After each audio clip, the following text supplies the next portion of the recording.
Welcome to Wilfrem, Whispers of the Past. Featuring B as Stoat, the fighter. Yeah, because you give them in the morning, then you give them at night, and it's like, good job, here's your coffee. M as Raina, the ranger. Please don't scare me when I'm not prepared. Splendor as Crag, the warlock. Yeah, I can take plenty of hits, Fibbit. I wonder how many you can take. Verbal as Compton, the wizard. Yeah, so I'm gonna start this conversation with something that I know is improper, but it's killing me inside not to say it. And our humble dungeon master, Grim. Oh, no, not from me. But see that creature over there? And then you see like this big, large, limbering wolf. He's like, that guy would try and eat you. Go away, friend! And the wolf takes off into the woods. So please, sit back, relax, and enjoy the show. Chat for the hosting feature. Hello, everybody. Welcome back to D&D. Laughing at me Hello, already. everyone. The looks on your face are beautiful. Hi, y'all. Hey, everybody.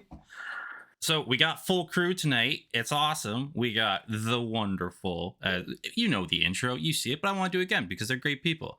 We got Verbal Hero Rob as Compton, Splendor as Craig, M as Raina, and the always hilarious B as Stoat. Oh, hell yeah. Oh, hail yeah on Coronation Day, y'all. Yeah. We're celebrating Bee's King. Oh my god, that's what all those pictures are about. You're going to tell me that you have a king and you don't know that today is an important day for that? I have a snow king. Thank you very much. King in the north. Usurper. Canada did refuse to swear fealty to the king because he a bitch. Dude, and did you see them sausage fingers? Dude's having a rough go of it, huh? It's that gout. Gout is the royal man's disease. Is it the royal man's disease?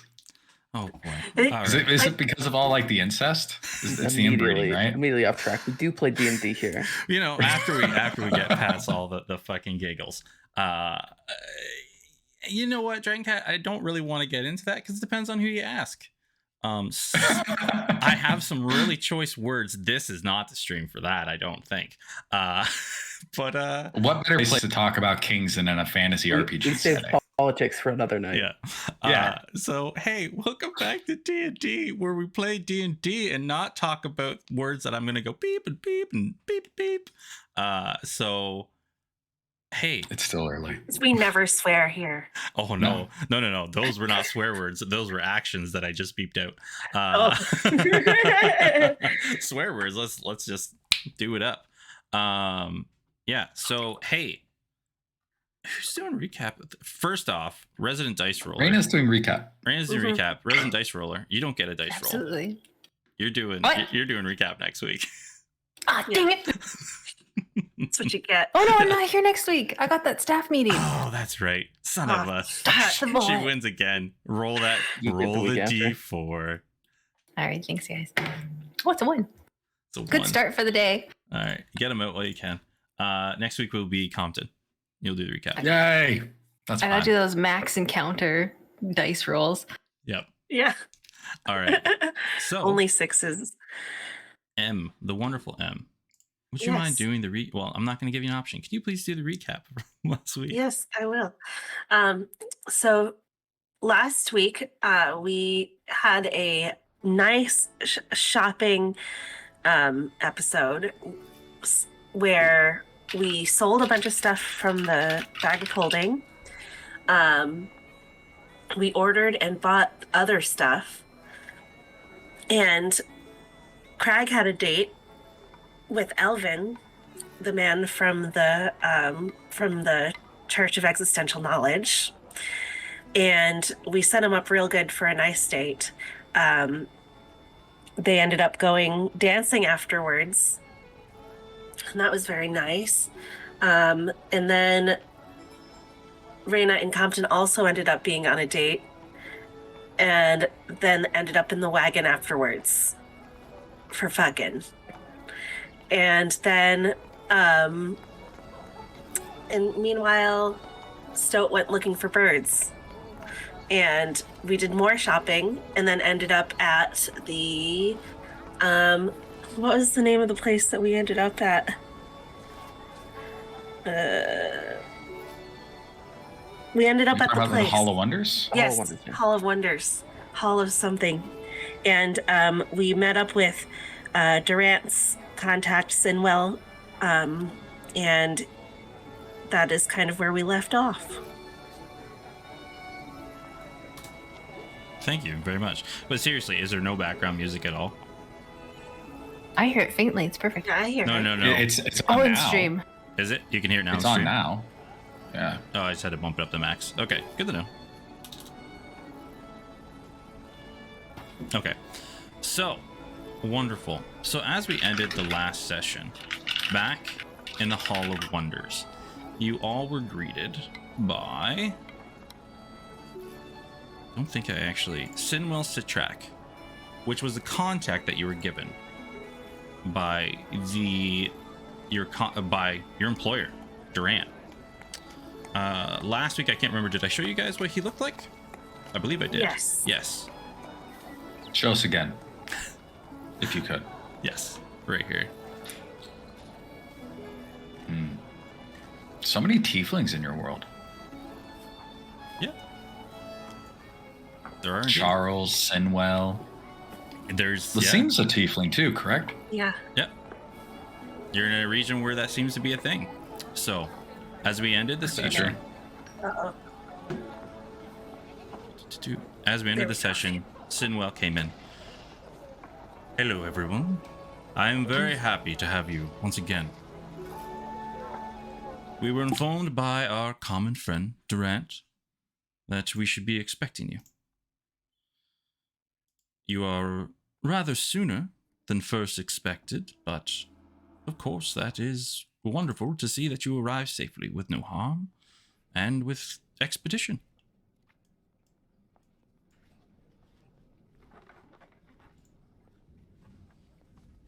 Yeah. Okay.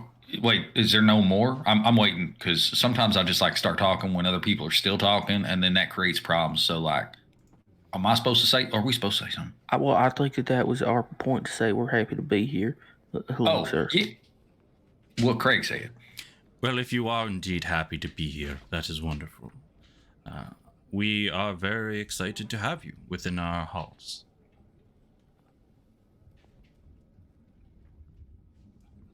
Are you aware you do this thing where you like talk and then you just kind of like let it fall off at the end there? And I'm not sure if we're supposed to come up after that. Okay. Yeah. So we were told that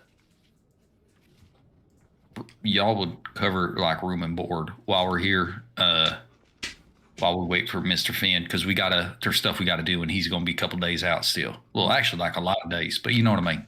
We said, as he said, we were to expect him within a couple of weeks, probably about 2.5 from now to 2. He said, we have this, the Hall of Wonders is a learning institute as well as a school, and we have private dormitories for many of our students.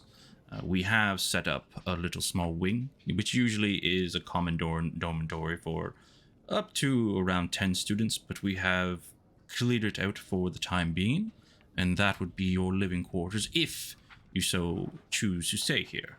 Durant did inform us that it would be your choice because you may have found safer accommodations. Safer? Yeah, that I caught that too. You caught okay. Is it not? Is this not a safe No. accommodation? He said that your safety was of the utmost importance, and he said that you, as skilled adventurers, may have your own residings that you would be more comfortable in. The safety Actually, is how you feel. Some adventurers say that if they know their surroundings better, they feel safer. That's all I meant. These are quite safe grounds. I did have a question about that actually, because when we was walking in, I noticed you got that big old courtyard out in front, Yes. right? And I get that during the day it's like populated with all kinds of folk, but at nighttime is that pretty cleared out? Yes, all of the people that we teach on a daily basis and give the free lessons to drum up interest in the school. They are all cleared out, and you saw when you came in those 2 large iron gates. They are closed, and the courtyard completely cleared. Well, hot damn. Okay. Well, Can I roll an insight check on him saying it's safe here? Yeah, for sure. Okay.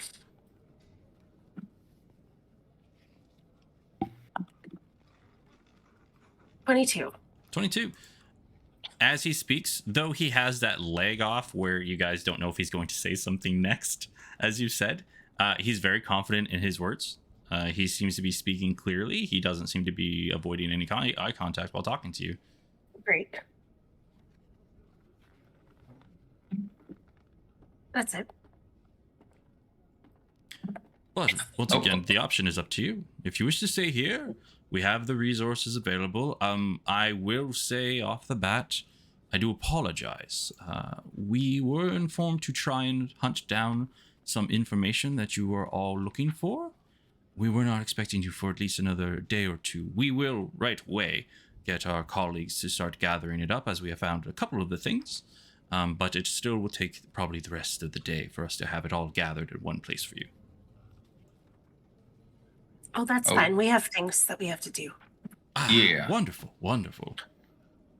So, no, I had back to the courtyard question. So, like, if I maybe potentially had the opportunity to make for my friends and myself a structure of sorts, out of magics, that's okay.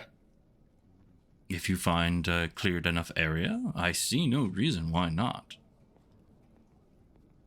That's delightful. Okay.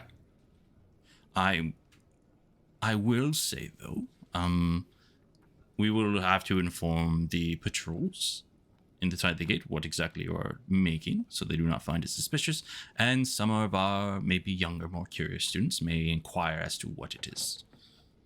Well, that's great. The thing about that, though, is I have the feeling we're going to find that one out together, because I ain't never done that before, and I just know that I think I might be able to now. It's a learning experience for all of us, actually. It's something that I had in my book, but I just didn't have, you know what I mean? Will you be keeping it only during the evenings, or will you expect it to be there during the days as well? No, my thought was I was going to get rid of it during the day so you could use the courtyard, right? Well, and then just kind of erect it like a tent of sorts. Well, if you'd like, we do actually have the training grounds, the testing grounds as well. Probably be the best place to use it if this is going to be your first time testing the spell. Okay, yeah. So, night 1 training grounds, rest of the nights, if it all goes well, I could do it in the courtyard where it's close to the streets and the comings and goings. Do those gates lock? Can we get out? They will indeed lock for the evenings. You can ask the guards, and they will open the smaller gate to let you in. Okay. I just want to make sure that we're going to have access, because, as you said, being the adventuring folk, right?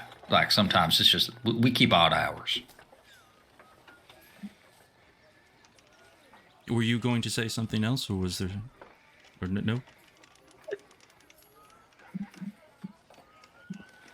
Are we playing that game now? That's fine. Okay. So okay. Well then, we've got some errands we've got to run, and you've got some stuff you got to do. But now that we've made contact, are we just gonna be known? Do we need a ribbon of sorts or something? How folks gonna know we're supposed to be here? Well, we've seen you. I can give your description to the guards outside the gate. What time do you all expect to be returning? It's not a requirement, but I will inform you anytime after 10. The gates will be closed. Which is not you have to be here, but the guards will. You'll have to get attention of the guards to get passage back in, which he looks over all of you. Your descriptions will be provided to them. We got a 4th, though. Right? They ain't here right now, but we got another one of Stoke. It'll be fine. They'll be with us, so hopefully that it won't be a problem. If you can give a description, he pulls out of his book. He rips a small page and hands you a quill. If you could just write out the description of the other individual you have as well, and I'll write down the description of all of you, and we can give them to the guards at the gate going forward. I take the paper and I manifest my quill, and I write down the description for all of us. All right, Craig. Big old man. Don't need much more of that. Raina, smoking hot, hangs out with Craig. Compton, lots of hair. As Compton is doing this, he looks to Miston and I. The other two. And you as well. Is there anything that we have the generalized questions that we've been given by Durant. Is there any topics or research that you were all looking for while you'd be residing within our walls?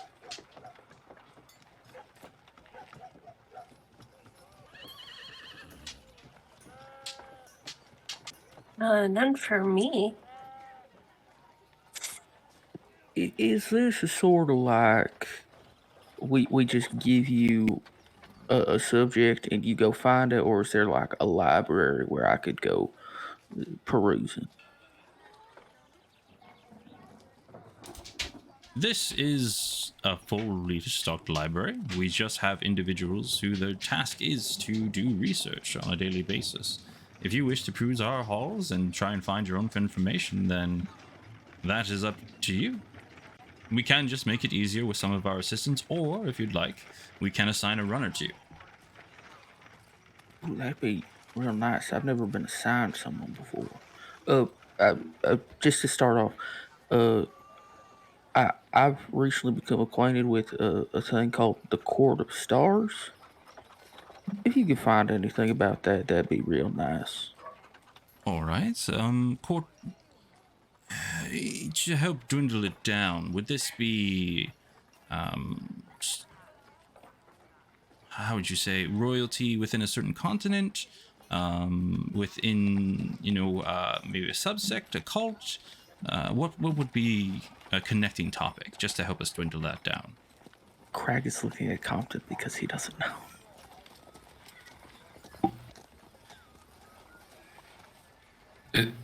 Do you like? Yeah, me? He's staring at Compton like. Okay, it's gonna take me a second because Compton's writing, right? And he finishes this descriptions list. And he looks up. He's like, "What? What would you call a Court of Stars? I don't know what that is. Because like it is royalty, but I don't think it's like a different continent. It's just a place. Yeah. Right? Okay. As I understand it, it's Fae adjacent. You know what I mean? And Raina, you would know for a fact. Yeah, it's like it's a Fae court. One of those. Right. So connection to the Fae. All right, that would help us dwindle down greatly. Trying to find any resources of that topic.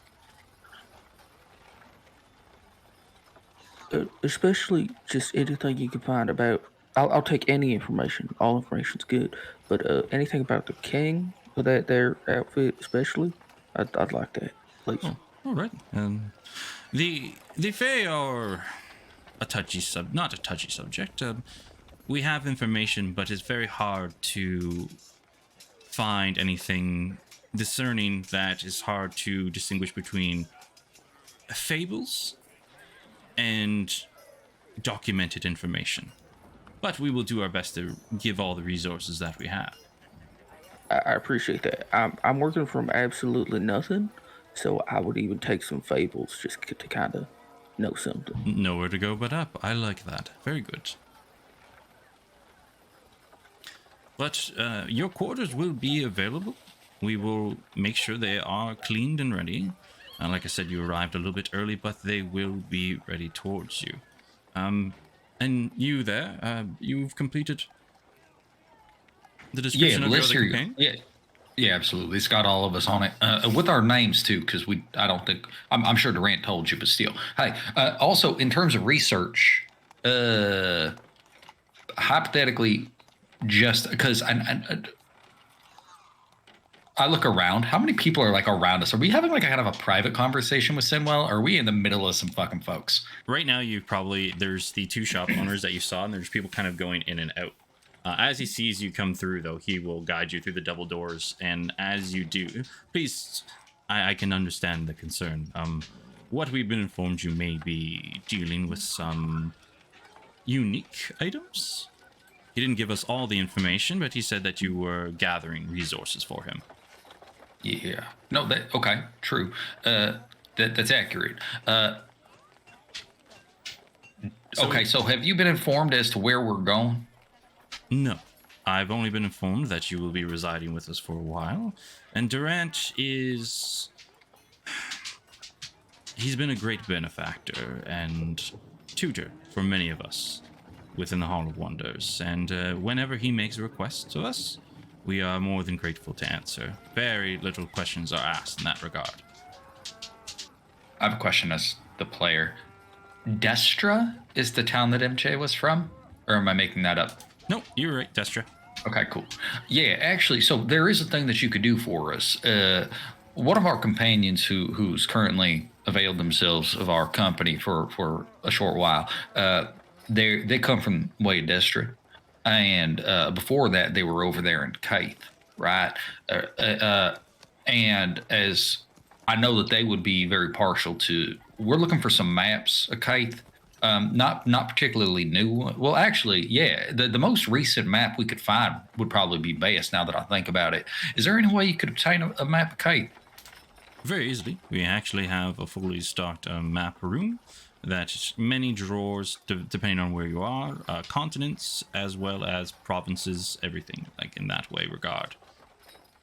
Do I have access to peruse that information myself, or like? Yes, anybody who, okay. And as he walks you past the doors, and as you walk past the doors, it just completely opens up once again. Not as, almost where the Church of Accidental Knowledge kind of had like that religious rhetoric and gaudiness to it. This is just a very simplistic, organized, detailed library. They have no stacks that are like to the roof where you need like the very large Beauty and the Beast rollers to go from one to the next, but it is still a fully stocked library. You see students are walking around. You see like the ones you see at large universities where people are sitting at the desk. They have their like candles all lit up and are doing their studying, and people are just walking around doing what they can, going from one to the next.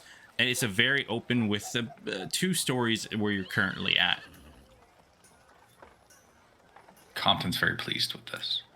So all the resources that we have, those who have gained admission to our school, they will, of course, then have access to anything on here and the upper levels. We do keep some restricted material, but those are given to those who have been with us for a longer time and are trusted individuals to have such information. Do we fall under that category by way of Durant Finn, or like, no? We can send a message to Durant, and if he vouches that you all are individuals who can be trusted with the restricted section, then it could be provided. All right. Okay. Yeah, I think that's good. About what time is it right now? Right now, pulling up my main page. Right now, it's only about 10 a.m. Oh, great. Okay.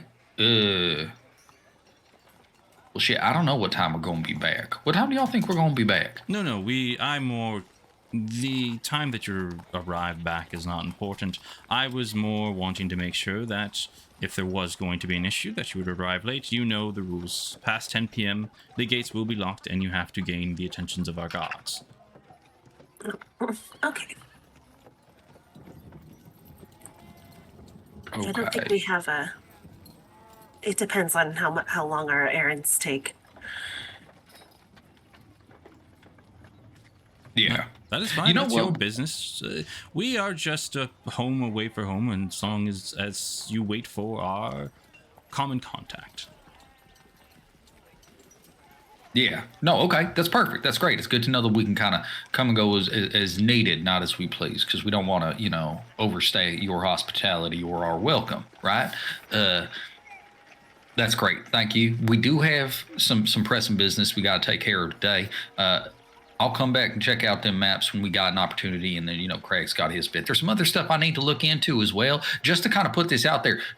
We're in private now, right? So I was asking a question about some spells outside, and there was some hesitancy around it, but then you mentioned having some restricted books, so I'm wondering if that's just like surface level hesitancy. Do you know what I mean?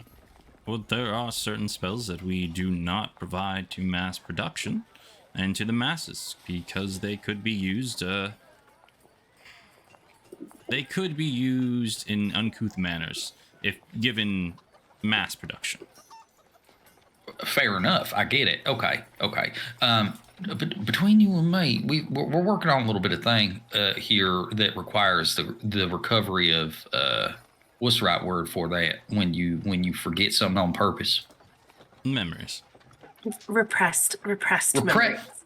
That one. Okay. So we're kind of trying to figure out a way to get access. God damn, you're smart. Access to a repressed memory of one of our colleagues here. And I'm thinking that there might be a way to do it through kind of like that detect thoughts spells. It needs some manipulation and a lot of work to the formula, right? But I got to start from somewhere. So if possible, and you could get access to like a detect thoughts spell, that'd be great. Because it's a building block to the foundation of what I'm trying to work towards. Roll a persuasion check. First roll of the night. Okay, give me a moment. Got to make sure this shit's connected. Okay, persuasion? Yep.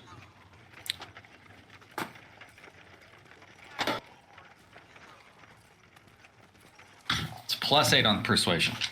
So hopefully that's good. I was unprepared. For whatever reason, I didn't get my dice. I've got it now. D20 +8. 18 +8. 26? 26. If, once again, our contact says that you are trustworthy and have the skills that we can work with you further in those regards, then I see no reason why we can't try and track down something like that for you. This is our first meeting.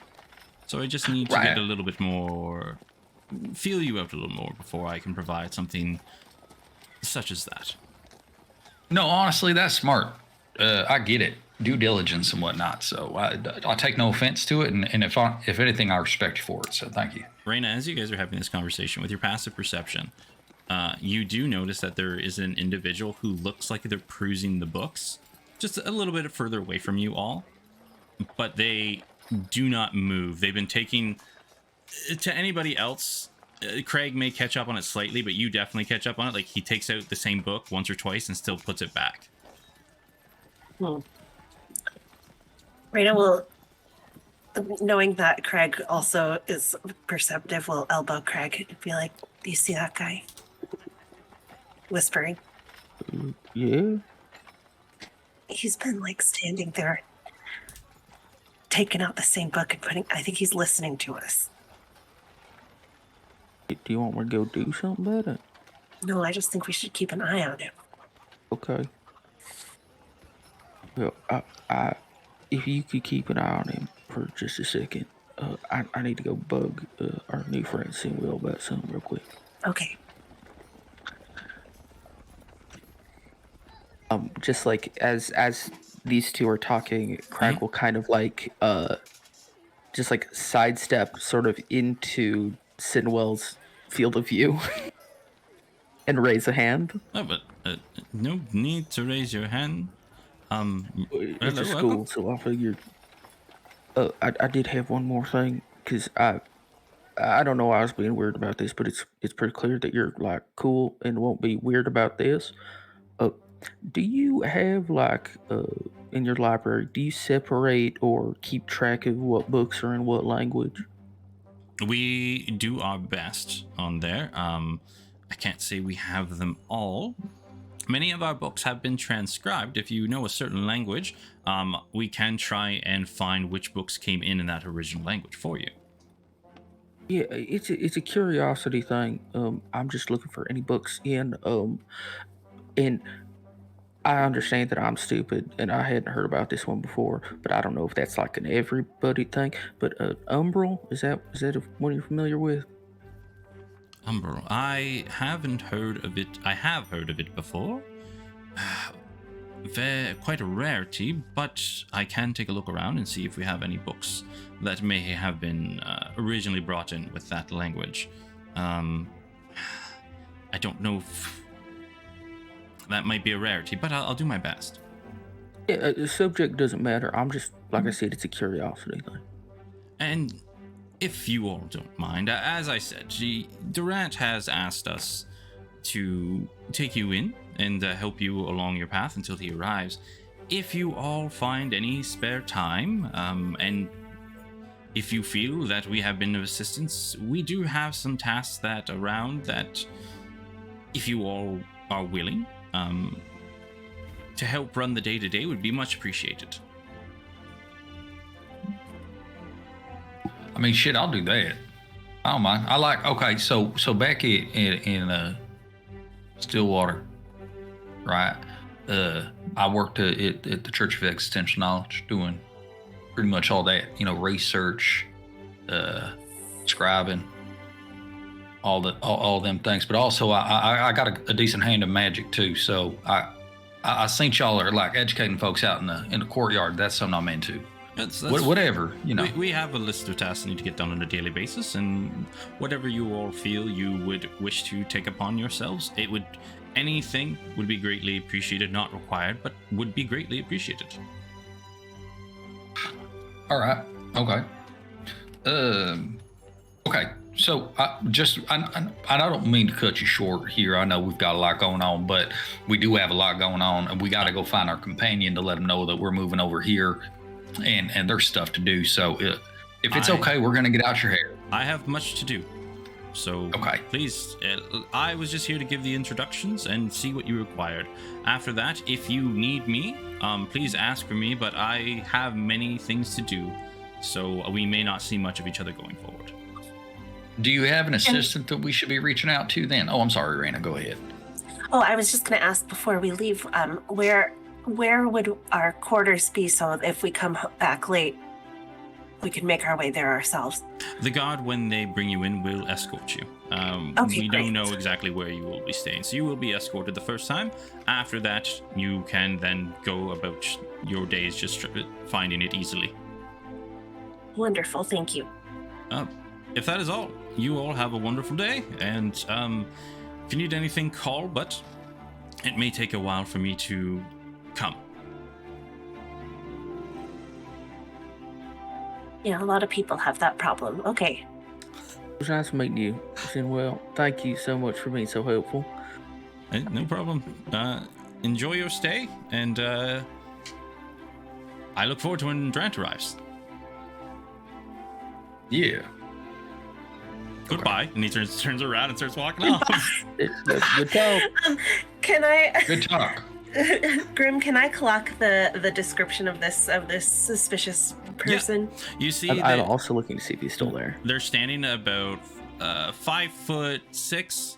They have just kind of like this shaggy brown hair. They have, as you've been looking around where the students are, not everybody's wearing like robes and scholarly. A lot of people are just kind of like more commonly dressed, but you do see like 3 or 4 people over the time you've been sitting here talking. They all kind of have the same robe that they've been going. This individual is wearing the reddish robe with the red and orange as well.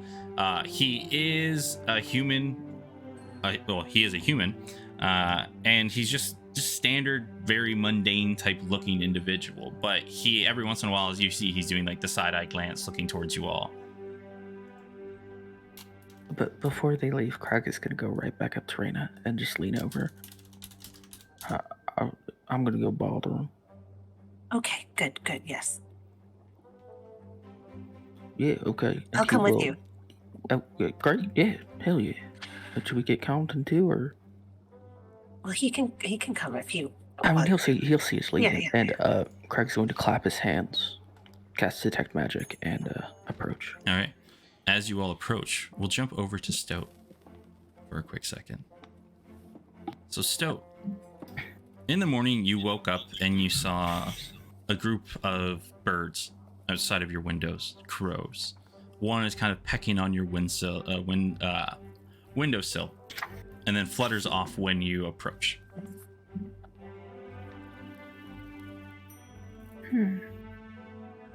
Okay. What do you do? Still went after them. All right. After a while, just wandering through the city streets, roll me a perception check.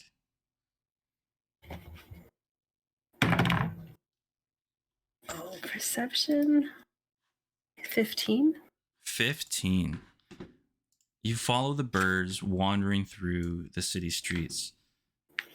And as you do, you follow them for a while, kind of zigzagging, just seeing them from a distance, doing your best to keep eye on them through the busy crowds. And after a while, you get closer to where Low Shore is. Probably maybe a block away. And you see an individual that catches your eye. Let me see if I can, where I put him.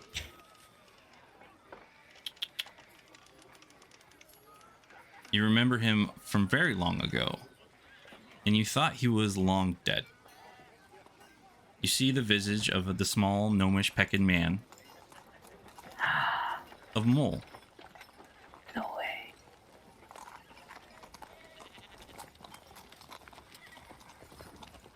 What are they doing?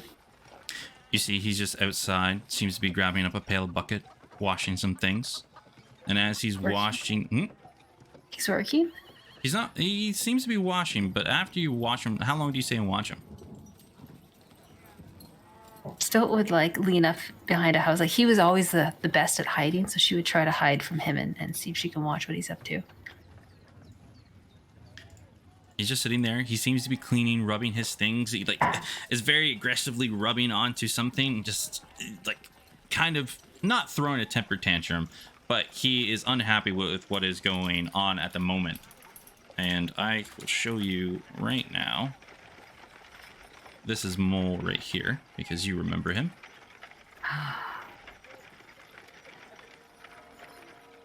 Aww. Seems to be scrubbing, but as you watch him, you see that two other individuals come up beside him. You see two males, both kind of matching in looks, both with very detailed red hair. One standing rather short, just maybe a little bit taller than Mole, and one standing like Rain and Compton height. And they kind of like give him a jab and like push him over a while and seem to be razzing him. Can she recognize those two at all from You have not seen these individuals ever before. But he does seem to know them based off of what you're watching. Is he tolerating it, or does he seem upset? He seems to be talking with them. He looks... roll me either an insight or perception. Do another perception to see, like, if he seems like he's in good company. It's 10. With the 10, it's hard to tell. And do you just continue to sit there and watch? Is there any like building, like does he look like he's associated with any of the buildings there, or is it really just him on a dock? Or depends on how long you want to sit there and watch. You wait until he moves? Yeah, she's gonna just... If you sit there and wait and watch for a while, you see it looks like he was cleaning his things off of, just looks like someone who had their random washing out, and him and the three individuals start to walk away. And with a perception roll of 10, if you follow them for like maybe another block or two, all three of them disappear. Oh, she loses sight of them? Yep. Can she search for... Oh, okay. You can roll me one more perception if you like.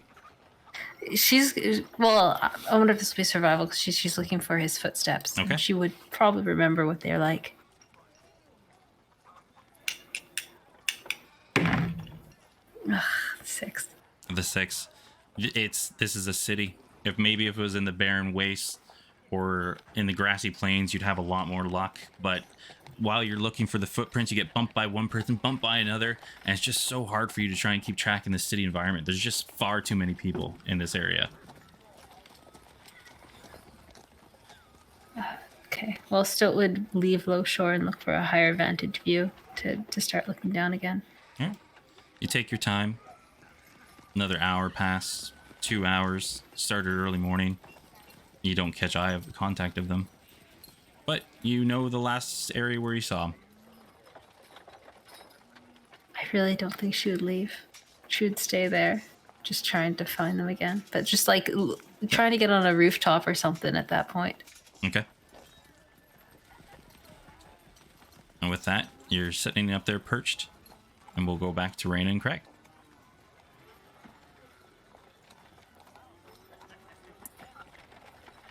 So, in his typical approach, Craig will be making his footsteps as loud as possible to make it very clear that he is approaching. And he will walk right up next to him and start looking at the shelf. As you approach, he turns over. Hey. So, I heard I heard your one friend over there talking to the headmaster, and it seems like he's interested in some, how you'd say, extra some maybe uncouth type magic type things and items. Maybe are you all kind of interested in that? Not the normal. See. Insight check immediately. Is this guy fucking narc? You can roll me an insight check. This feels like a classic first year trap just to make sure they're not letting weirdos in. That's not good. That's a 9. He's hard to read. You just walked up to him and he seems to be, he might be offering something. You don't know. Well, I mean, magic's magic, right? Oh, yeah. Magic, some other items. And Raina, did you follow in? Yes. Looks at you, kind of looks at you, quiver. Oh, maybe you're looking for some stuff to put on top of those arrow tips to give, someone who might be bothering you some trouble, I might know a place where you can find some things that might not be acceptable to the common folk. Okay. Well, for a small fee, of course. Yeah. No, of course. Everyone's got to make a living. Yeah. Books, quills, ink, all that stuff is expensive stuff. All right. Well, what's your name? That's not important. If we gotta find you again. Starts to get skittish. No. It's fine. I roam these books all the time. I'll see you. You're all pretty unique guys, girls. Folks, yeah.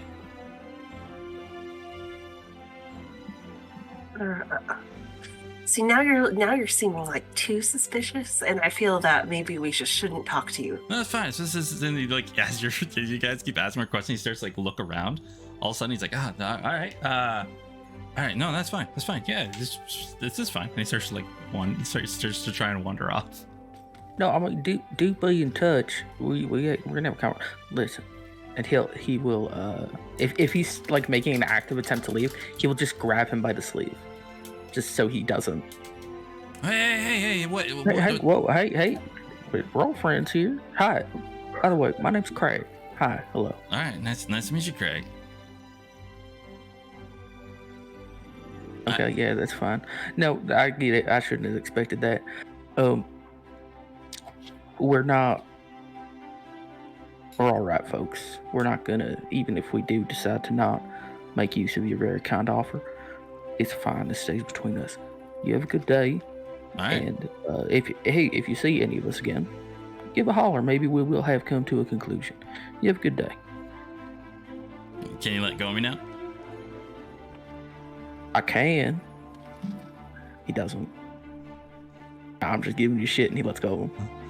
All right, bye. You have a good day. He runs into the stacks, just does the kind of crawls his way around one of the corners and runs off. So, just out of curiosity, did he have any magics on him? He did not. Okay, that's just good to know. Yep. But once he's fully out of earshot, Craig will look to Raina. That's a fun kind of first interaction to have with the student body. Yeah, he's like a scared little guy.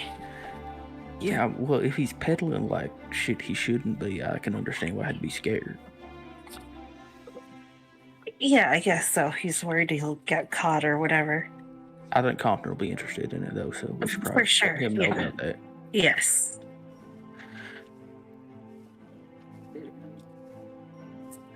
I do think we should come up with our own name for him. Oh, absolutely. If he ain't gonna give us one, we're gonna give him a shitty one. Yeah, absolutely. It's good talk. Good talk, Craig. All right. And they start walking next to each other. The conversation is concluded. They're being in proximity to each other hasn't. Yeah, we're not. Yeah, so as you do, you both return back to Compton as he finishes up the conversation with the headmaster.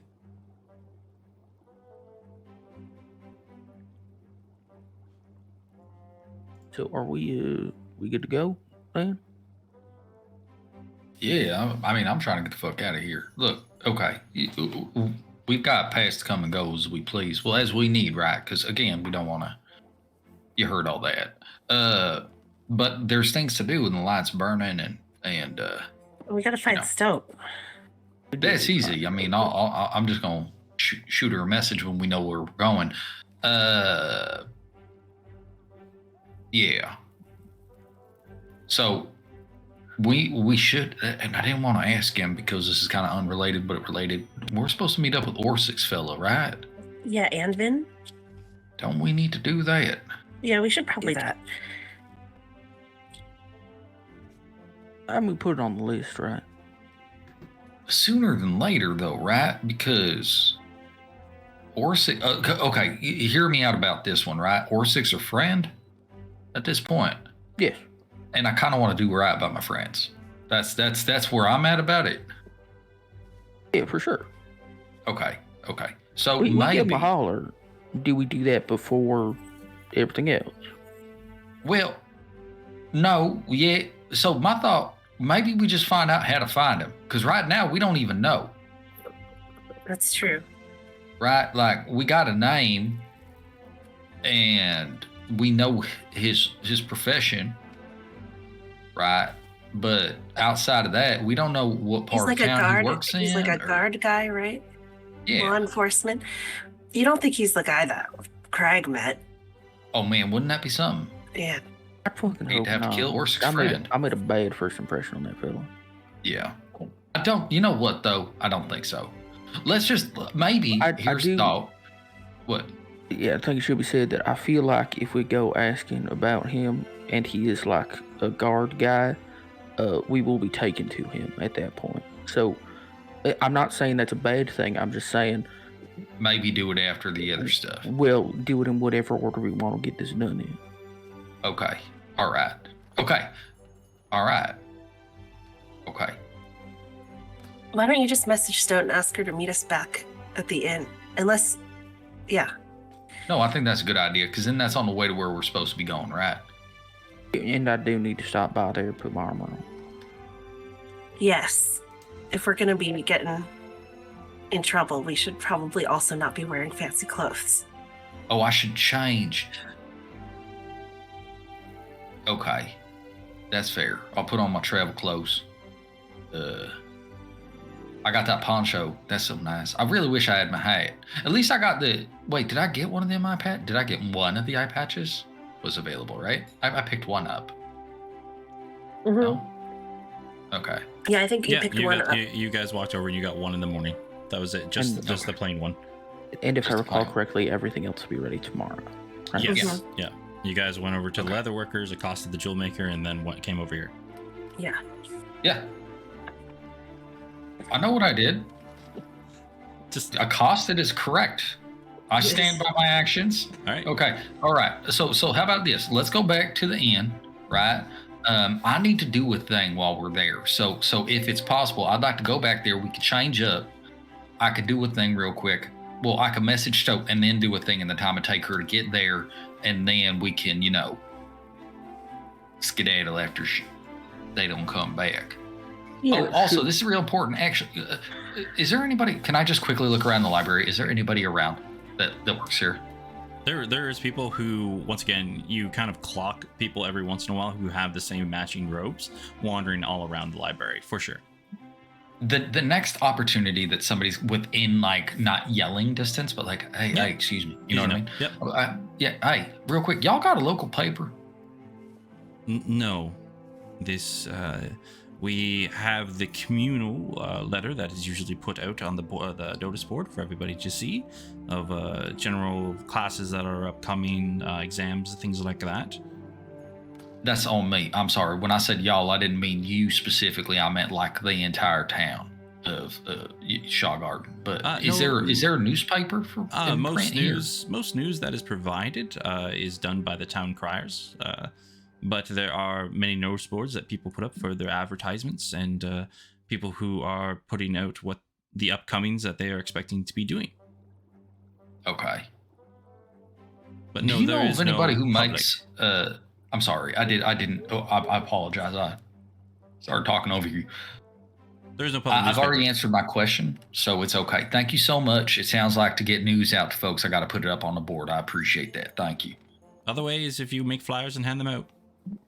Yep, got it. Perfect. Thank you. Okay. I turn back to the group. We need a signet ring, maybe a couple of them. For ourselves? Yeah, for the group. Okay, what would it have on it? Why? EC, right? For expat contingency. Look, okay, so I was thinking about it. Okay, I'm going to write, there's a thing. But say, hypothetically, we was to write something or we was to send something or something was going to go happen, right? Don't we people got to know it come from us. I mean, I got magic. Okay, we don't need to do it today. Just think about it in the future. That's all I'm saying. Yeah, Okay. it's one of those hopeful sorts of things, right? And you're all walking and talking, right? Yeah, at this point, we're headed back to the end. Exactly. Because, like, let's be honest, right now, nobody's going to look at that mark and be like, oh, yeah, those guys. Right. Except but think maybe about it. 3 people. Yeah, but then think about it, like maybe, let's say like 10 years down the line, we actually amount to something cool. And then folks that had got it at the original, they'll be like, look, this is dated. I was first out the gate. Right? Yeah, I've been knowing about them for a while. Yeah, people be so excited they got the Stoat rookie card. Oh shit, you think we should make cards? No, we shouldn't. That's actually a really good idea. No, We could put stats on them. That's We could just make it up. I mean, we could draw pictures. That's like that's big time business, not us. Hey, do you think you should holler at Stoat before we get to the end? So no, because I need time to write a thing. Okay, whatever works. Also, hey, this is important. I've been thinking about this a lot. I think, if possible, we should gift a gallon of that whiskey to Lacey. What are we going to do that for? Okay, I've been thinking about this, right? We want to help our good friend Jaffe out, right? And what better way to get orders all the way down to Corston, which is kind of a dying place. Nobody ain't going out there looking for good, product. Unless we was to like, here's my thought about it. We get a gallon of this and we go over there and go, hey, put this out there and we'll promote it, right? And if people buy it and it ends up selling out real well, well, then maybe Lacey's going to be like, oh, I should probably order some more. You know what I mean? And we could be like, hey, guess what? I can put you in contact with the individual down there who sell it, and we could get you guys set up in some kind of exchange. Not only that, this is just one of many products he has to offer. Yeah. See what I'm saying? It's a network of sorts. I think Jaffe would appreciate it. As you're walking back to the inn, you can see as you go back from the Stonewall School of Trade, there are people, as you were noticing, like the classes that were going on outside the Hall of Wonder, they almost seem like recruitment classes. This is what we teach within the Hall of Wonder. Please sign up for your enrollment today. Only a cost of so much money for this class, this class. Same thing when you go back and kind of hear the Stonewall. There's people advertising certain classes. Why require magic for your daily life when you can have a trade? Become a blacksmith, become a leather worker. And they seem to be wheeling and dealing, trying to get people to enroll in these schools. Once again, the city streets are bustling, people trying to sell their wares, little pop-up stalls popping up here or there. One thing that does catch your eye, Arena, you do notice one of the kids that were with the group that you all ran into. First off, looks like he has this little box set up with like a little shoe shine stand all set up in the corner. Oh, cute. I'll point him out to Compton. Compton, look, it's one of your kids from yesterday. The other day. Wait, what? One of my kids? My kids are here. Wait, what? No, No, one of your little urchins from the other day. Raina, that's a bit of a slur. I don't know if you should be saying it like that. I mean, it could be true, but I don't think. Okay, so them kids that showed us around. Yeah. Yep. Oh shit. You see, he's really busy. Looks like he's like calling out people. Has about 2 or 3 people who are waiting to get their shoes all shined up from him. Oh man, I could use me a good shoe shine too, because these look, Stillwater boots, best boots in the world. I'll tell you that right now. But you gotta take care of them. I had an opportunity to do it. That's a line though. We don't got time to wait in the line. We got so much to do. I really want to though. I think we could probably get in there. You know, urchins are very hardy creatures. Yeah. So while these ones, are you guys going to wait in the line, or are you heading straight back to the inn? I mean, if they imply that waiting is something that we have time to do, I'll do it. Okay. Yeah, why not? Fuck it. All right. You're able to wait, and while you're all waiting, Stoat, you can either roll me a perception or survival check while you've been waiting there, looking around. Okay. So they're 15. Another 15. Perception. For perception. After a while, like you're trying to stick to the rooftops, kind of like wandering around, right? Yeah. Roll me a stealth while you do that. Okay. Come on, die. It's 14. 14. Every once in a while, a guard will like, hey, what are you doing up there? But then you kind of like get past, and 1 or 2 people, the guards seem to be a little bit more high on alert right now. But with your 15, as you're like walking around, seeing where they went, you do notice kind of the situation of where they were. You do notice another one of those holes. Oh.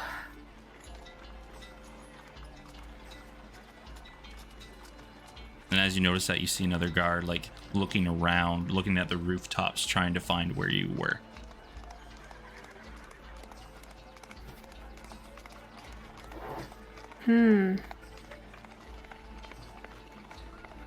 Is she like being pursued by the guards right now? You can tell that they are very much on alert, trying to hunt down the person who is jumping from rooftop to rooftop. All right. Well, Stoat would trying to hide from them while she's doing it. She would sort of go down one side of the house and whatever she's on, and put her cloak up, the hood up, and kind of skulk towards whatever that hole was that she saw. Okay. Once you go into the hole, you see that this one is, you are now getting very close to low shore, and you see that there's a hole where the large stone wall is. The hole is kind of the board that would put it up, because there's like these hovel type build up shops that are not very well built together. You see there are many shops lined up on this wall trying to kind of sell their wares, do their work, everything like that, where there was a little board that normally was probably pulled over, was just peeking out slightly, and it looks like a hole through the wall. Okay. Can she discern how? So she would go straight to it. Yep. And now she wants to investigate that area, and I'm curious, how recent does it look like that board might have moved? You can roll me. Yep, roll me investigation. Okay, that is a 14 again. With a 14, it's a little bit hard to tell, but because it did rain a little bit last night, and there is not like a mud drag to it, probably sometime today. Maybe within the last hour and a half. And you've been searching for about 2 hours to. And how? Yeah. Sorry.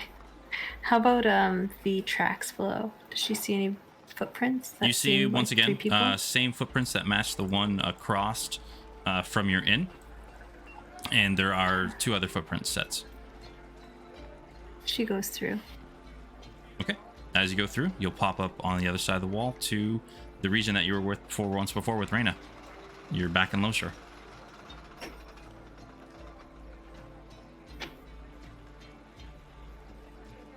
Does it look like... Okay, well, the most recent footprints, did it look like they were coming towards Lowshore or coming out of there? Looks like they were going to Lowshore. She's gonna try her best to follow those footprints. I know it's a city, but... Roll me a survival check again. Okay. That's a 17. 17. Let me just check right now. Be quiet. You are not able to keep track of them. Okay. You probably get maybe a block into Lowshore, and then they disappear.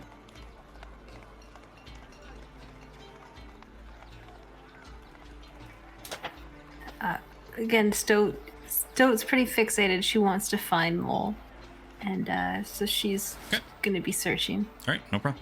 Walking around Lowshore at this point.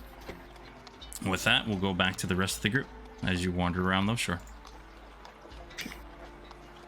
Yeah, so after probably about 5-6 minutes of waiting, Compton, you're able to get your shoe shined.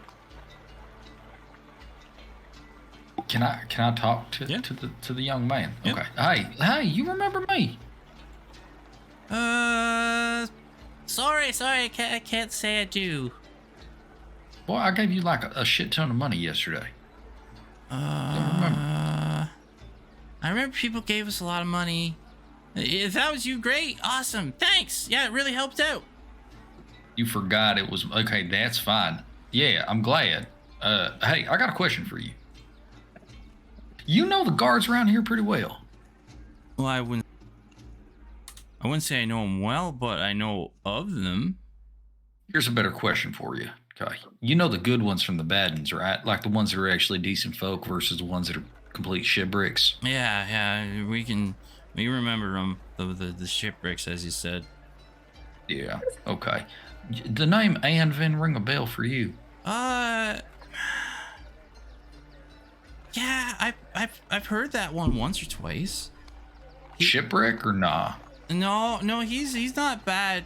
You don't really see him out too much, but every time we ran into him, he's not bad. I think I heard someone calling him a watch warden. Oh, okay, that's probably a big deal then. But he is, I know, he walks around a lot in the coastal shelf when he's not in his armor. So he must be around here somewhere.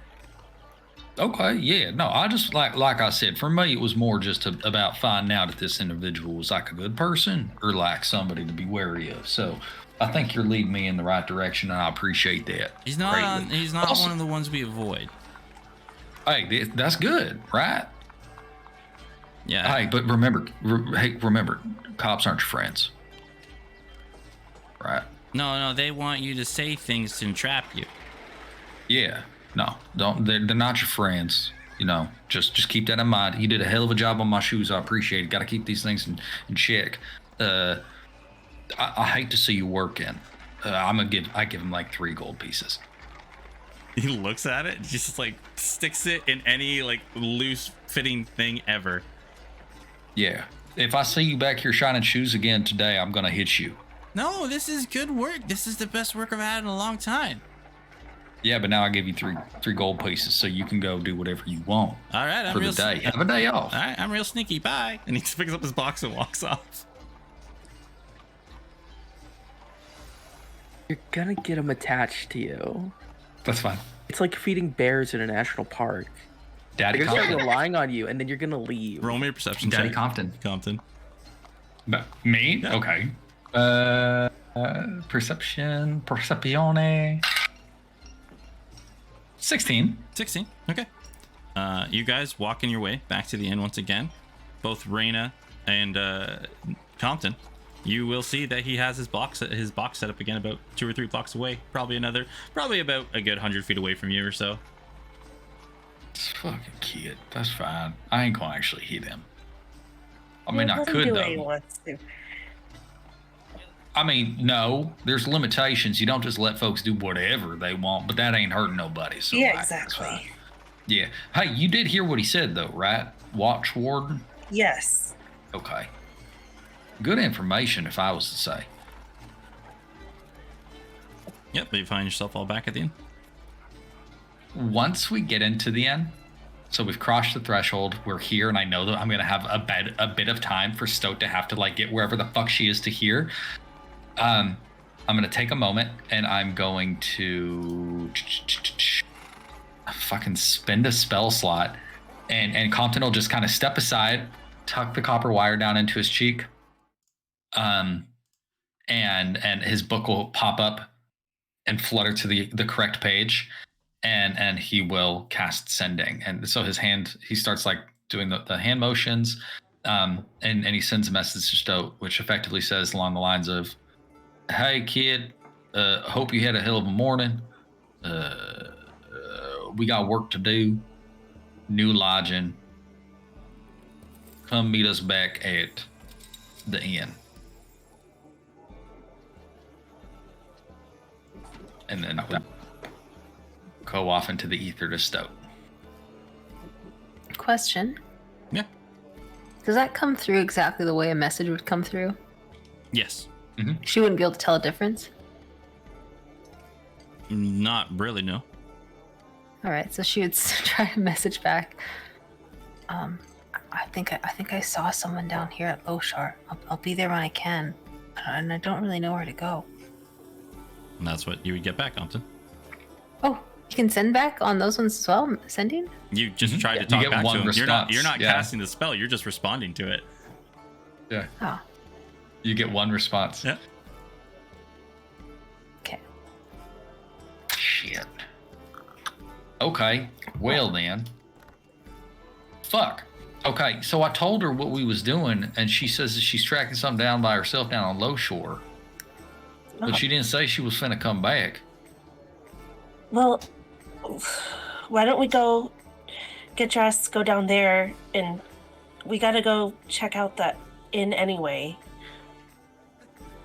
And maybe we'll find her along the way. Yeah, absolutely. Okay, I gotta do a thing, right? So, I gotta get this done real quick. It won't take me but a minute. We told him I was doing a review and we's leaving, so I gotta do it. Oh, okay. Okay, I'm gonna sit down real quick. What? You can just tell him it's done, can't you? No, because I gotta give him a copy. No, I gotta give him a copy. That feels like what's the word they use?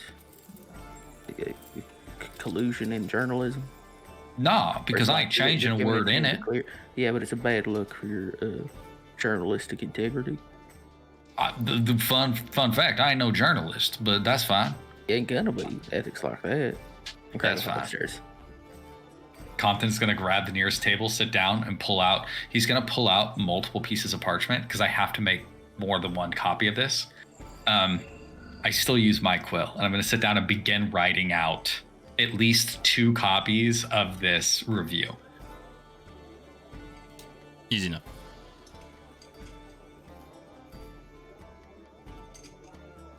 Craig and Rena, what are you all doing while Compton spends time writing out these reviews furiously? Go up and get back in traveling clothes and my leather armor. All right. Anything else? Yep. That's it for me. Okay. Craig is going to put his armor on, put on his sleeveless robes, pack the rest of his shit up because we're leaving, and because today feels like a day that needs some luck, he's going to put on that thing under his armor. The mystery object we don't talk about. Okay, yeah. Your amulet, you mean? Yes. Yes, no problem. We'll do that. Okay. So Compton, spend the time. You write up your letters. Reyna and Craig, you guys are all getting equipped. So we'll go back one more time to Stoat. as you search Low Shore. Yep. You can roll me another survival check. Survival. Yep.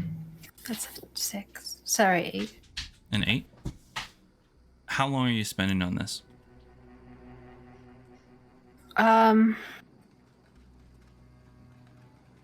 What time is it right now? Like, I can imagine she would be going at this until it starts getting dark. Yeah, it's only and about when 11 I say dark, it's only about 11 oh yeah. a.m.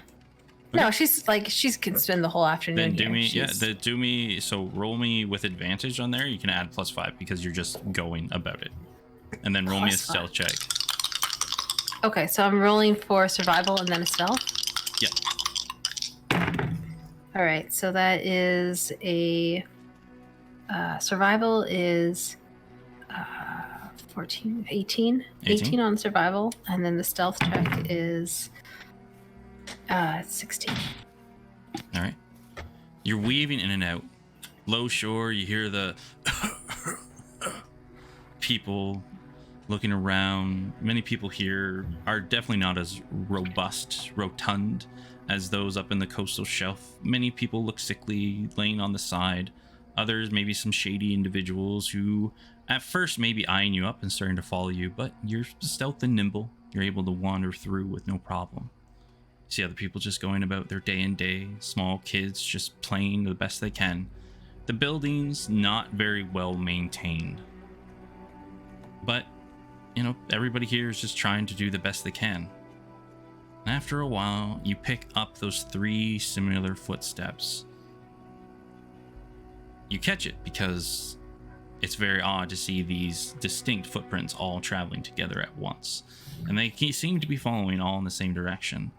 Until you come to what looks like a more abandoned part of town, closer to where the docks are.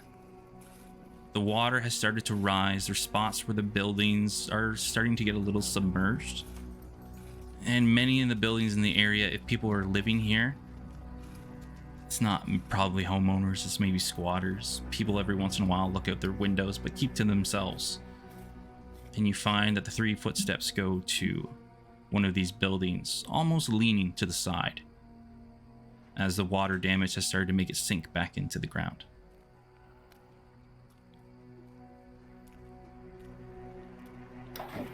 She's still following it. It's they're going along the shore, or are they actually going into the water? No, they're going into this building. Oh. Just where you are right now, you're very close to the dock shoreline, and many of these buildings are getting almost submerged. It's just a mucky landscape. When you're walking, you hear the of your feet kind of as you pull out of the muck. Is there a way that Stoke can get under the house? Is it on stilts? Roll me a perception check to see if you can find an entrance. Okay, 1 sec.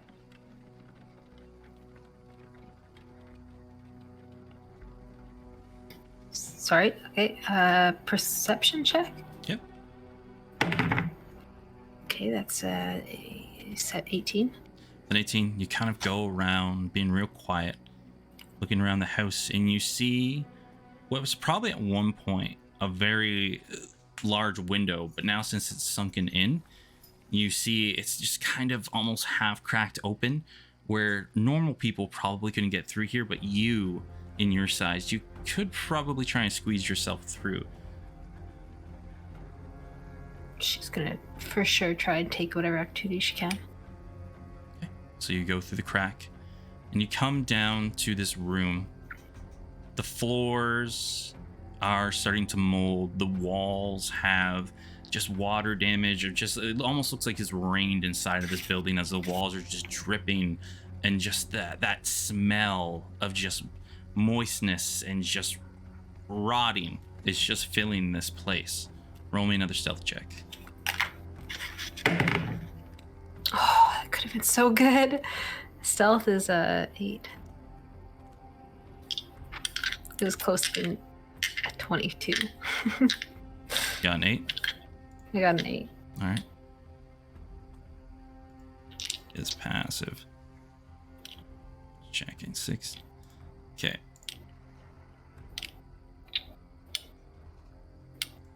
checking everybody's real quick. All right, you keep creeping through the house. As you're like walking, you go through on one of the rotting boards. But nothing seems to happen for a moment, and you can just you hear like that echo for a moment, but you don't hear any movement. Keep wandering the house. Mm-hmm. Under the impression that she's being sneaky. Yeah. You wander through and you find some sleeping bags. You find some food rations, not spoiled, fresh. And you keep walking through the house. Roll me an investigation check. Okay, investigation. Yep. That's 23. 23. All right. All right. You walk through and you find what looks to be the setup of maybe 4 to 5 individuals who might be squatting here. The food seems to be fresh, but the way it's set up, they've probably been here for a while. And you find something that you haven't seen for a very long time. You see in one of the walls, drawn in blood, the symbol of the goddess Sidis.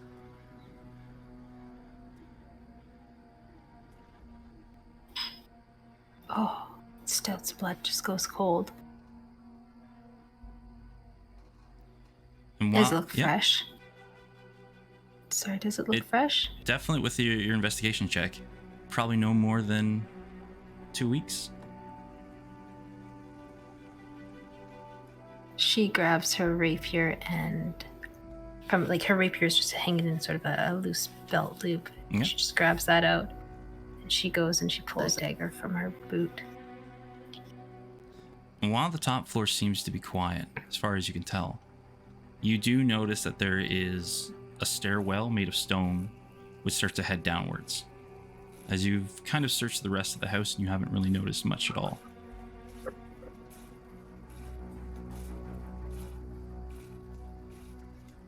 She still hasn't seen anybody? She hasn't seen anybody as of yet.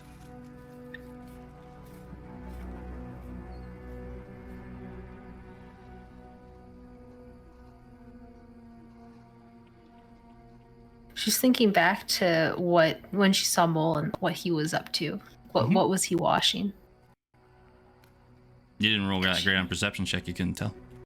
It looked like he was washing maybe some items of clothes, but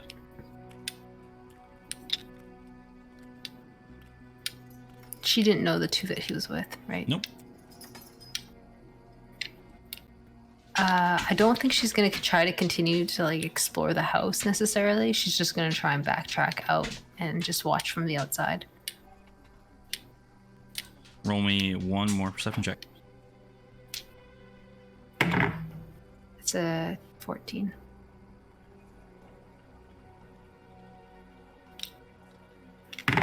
Sorry.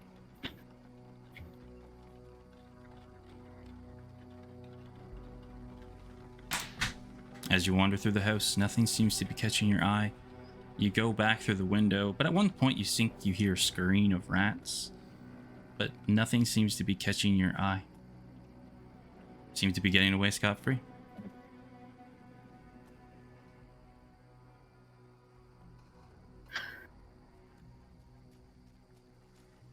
I think in the back of Stout's mind, she would be sure that Mole must know. Because he was always the best at hiding and the best at reacting when there's somebody nearby. Mm-hmm. And the thing is, because you realized who this might be, the holes are very similar to the inspection. Unlike the ones you've seen where the murder house was, where it was just claw marks, Mole always had a very unique way of digging. Almost like he would move the earth himself while using his hands to pat down the dirt and reinforce it. He was very, very good at digging holes. And now that you've seen these holes, they're very reminiscent of that.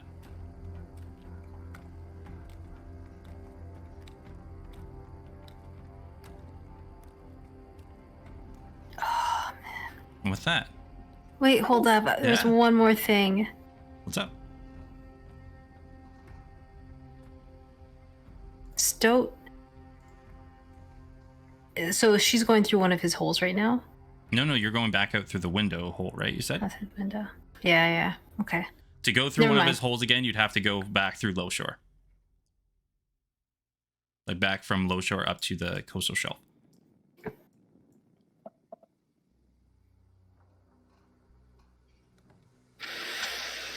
don't want to do it, but I kind of want to do it. Okay, well, Stoat's...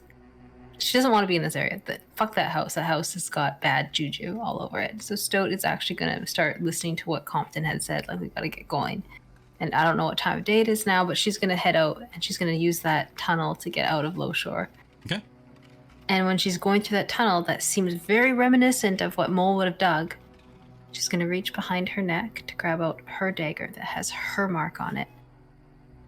And she's going to bury it into the wall. Like, she's going to sort of stab the wall and have it kind of up close. Like, you'd have to kind of look to see it. All right. She's going to leave that behind. No problem. Oh, it feels bad. In the escape, you get out of Low Shore and back to the coastal shelf of the busy streets. And we'll go back to Compton, finishing up his review. Right, so I take my papers and I adjust them on my desk. And I look up, is Lacey around? Lasim is around because that is his name, Lasim. Oh, I'm aware. It's just the right name in the fucking document, too. I get up from the table, then I head over there. And I go, hey, yeah, actually, you got a moment? Can I talk to you? Well, yes, of course. Anything you need. What can I do for you? Thank you so much. First and foremost, let me go ahead and say, last night was a delight for my friend. Y'all, Talia's a little bit okay, she's rough, but in a good way. You know what I mean? Not like you, so maybe not necessarily the best face for your whole enterprise here, but that's okay. She did her job, so that's what's up. So here's the deal. There's a couple of things. First and foremost, our friends, myself and my friends, we're going to be heading out today. Last night was our last night. That we just got stuff. There's a lot moving on. You know what I mean? But I did, and I wanted to let you know. And I hold the papers up, and they're kind of folded, like trifold. I did write you a review for your establishment. I didn't know. I don't know if you know what I was doing, but I just wanted to let you know that I did put something together for you. I may have an inkling that may have been the case. I have a very distinct... Talia says that I'm not very good at reading people, but I have an eye. And you had that waft about you of eloquence and higher quality. Sir, if I was to speculate, I'd say you've got two eyes, and that's great. It's good quality, right? Here's the thing. I'm partial to let you take a look at it, mostly because, and I asked around, it's strange, y'all ain't got a paper here. And that's peculiar to me, right? Because at Stillwater, we got at least two, they competing all the time to spread the right news, right?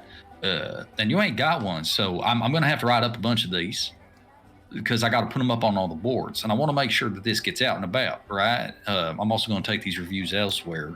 That way, people know if they come back here where to go. You know what?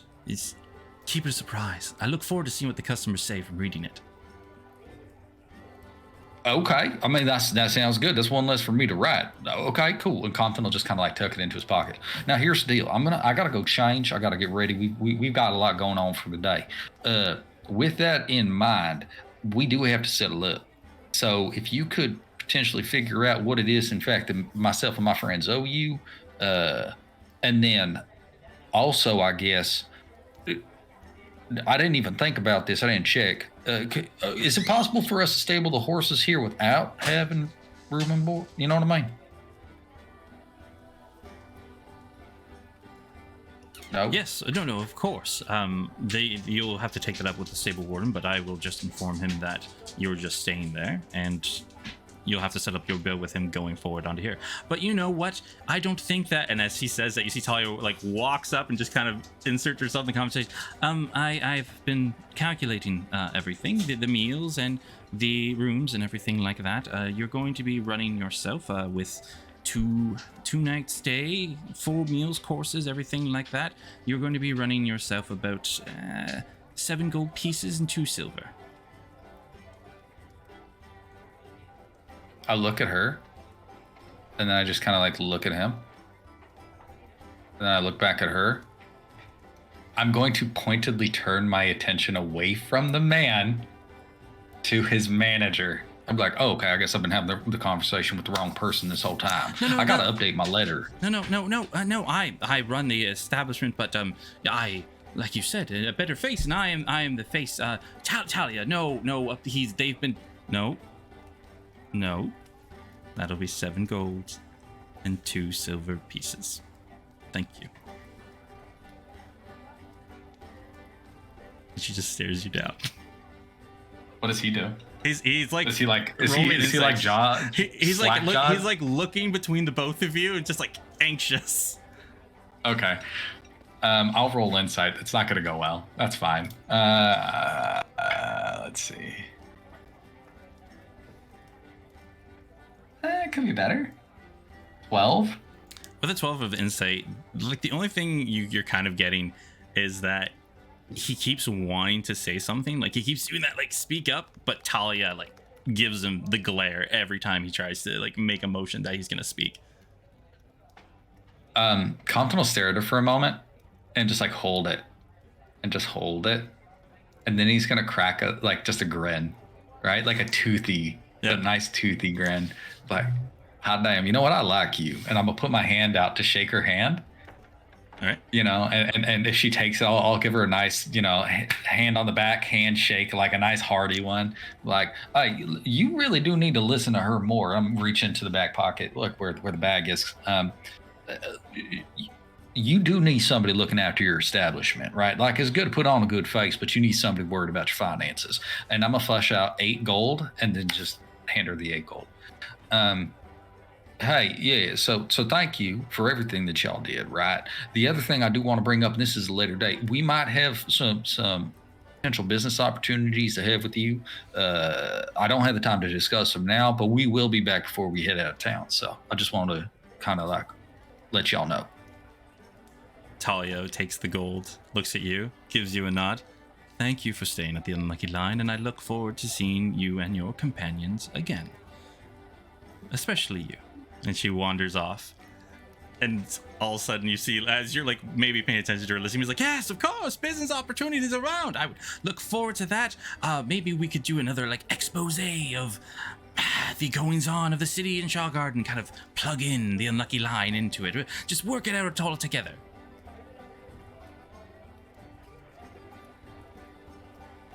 Yeah.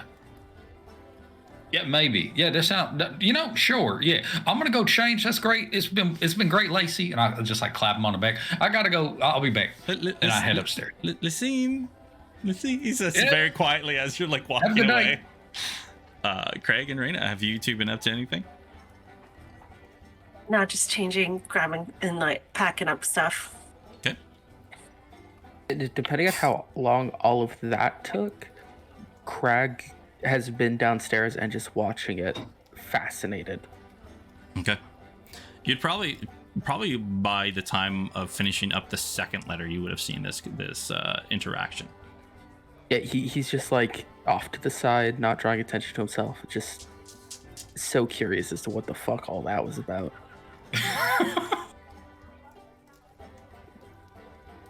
Since you're still watching and Compton goes upstairs, you see Lassima's like, yes, doing like a little victory dance behind the bar, and then walks into the bar yelling, "We did it! We hit the big time!" As he walks away into the back room.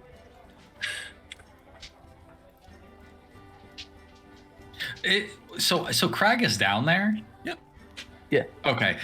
While heading away to go upstairs, right? Well, if Craig is down there, I don't want to ignore him like I did in the morning, and I didn't ignore him in the morning. But now I know he thinks I did, so I'm going to try to like Craig, go out of my way. Are you making yourself aware or no?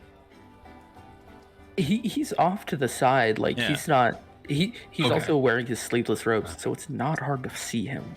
Okay, if I see him, I'm gonna detour to him going upstairs, and effectively I'm just gonna drop off all the crap I don't need, right? Because why take it all up to the room to bring it back down? Okay. So I'm gonna drop everything off, and I'm gonna give him one of the copies of the letters and be like, "Hey, can you read this over for me? I'm gonna post it up anyway, so I might another one, but it's nice to get a second set of eyes on it." Yeah, sure. I'm well known for my ability to read. Wait, I always thought that was a vision thing. I thought that was resolved. Can you not read? As a joke, it was resolved. Yeah, don't fuck with me like that. It's a little fucked up that you believed it though, huh? It ain't fucked up. It means that I believe you. Yeah, but that don't mean that it's easy or something you want to do. I'll read your fucking letter. Thank you. Appreciate it. We change. We gotta go. Yeah, and then I'll make my way upstairs.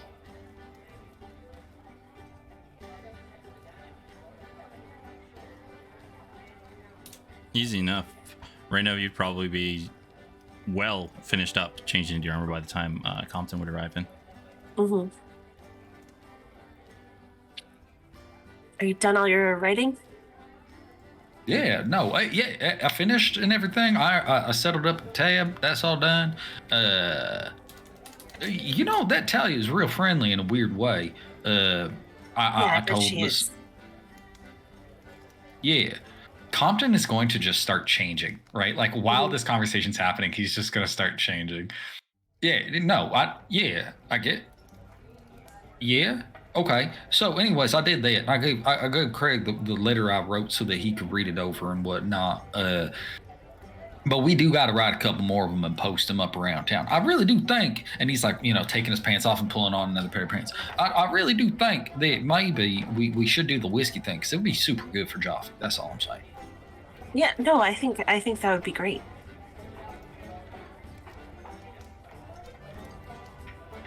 Raina is like not. She's looking at you change and not pretending that she's not.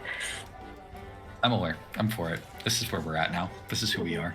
Okay. Yeah. No, this is great. Okay. Yeah. Okay. So, okay. And I put the eye patch back on and I kind of like do my hair the normal way I do it. So it's kind of like just down and frizzy. He's like, okay, is this an absolute shit show? Do I hate this? Is this okay? Am I pulling this off? We didn't talk about it. No, you're good. Here. She'll help you make it so that your hair's not sticking out weird or anything. I'm going to have to get used to that. I don't like it. I do appreciate it, though.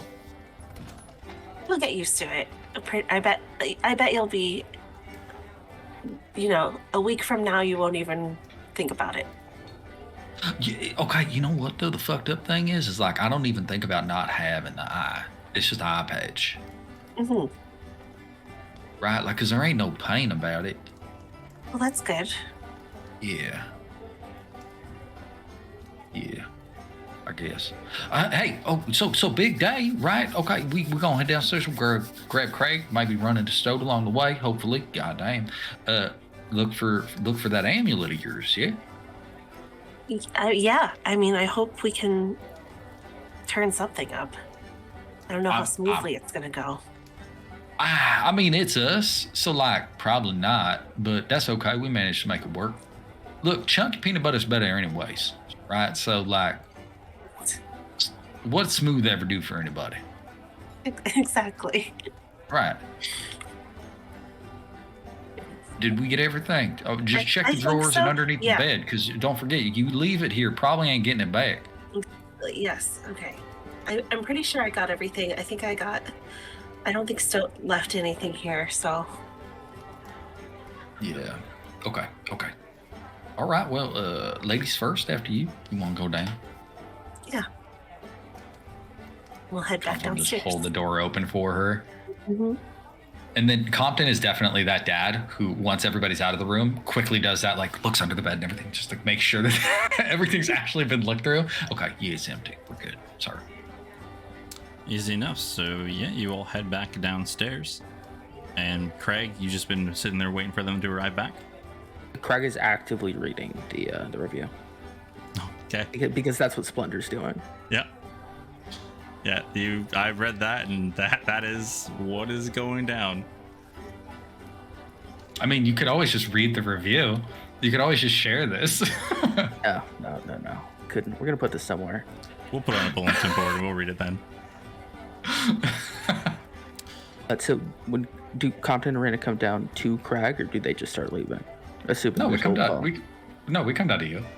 As soon as you're up with him, he's going to turn pass it back to you.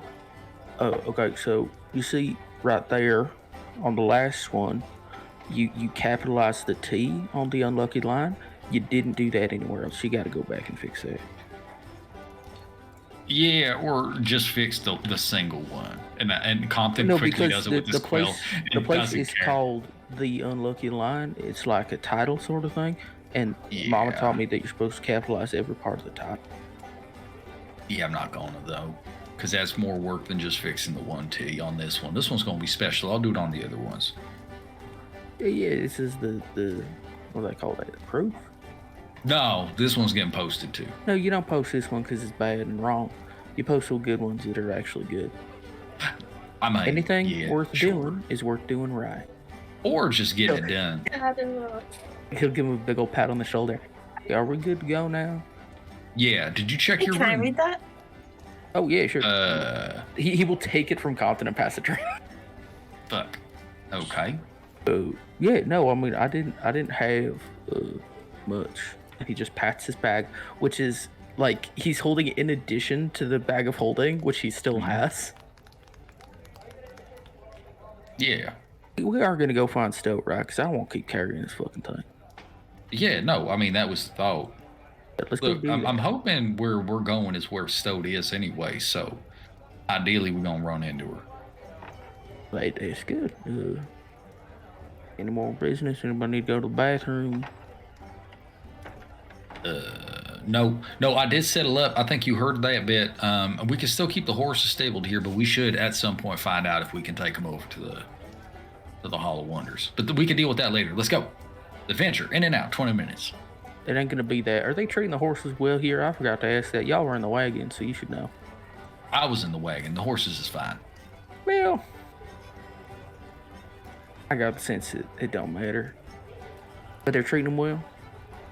I mean, I'm all brushed out and everything? Yeah. The gentleman out there is real nice. I didn't ask his name. That was on me, but it was an early morning. They feed them good, you think? Yeah, I think. They look fine. Here's the thing. Horse with no name don't look like he want to die, so that's a good thing. That's a good boy. And as you're all having this conversation, you see that the tavern is starting to fill with more and more people. Wait staff is starting to arrive more in full force as it looks like the lunch rush is coming in.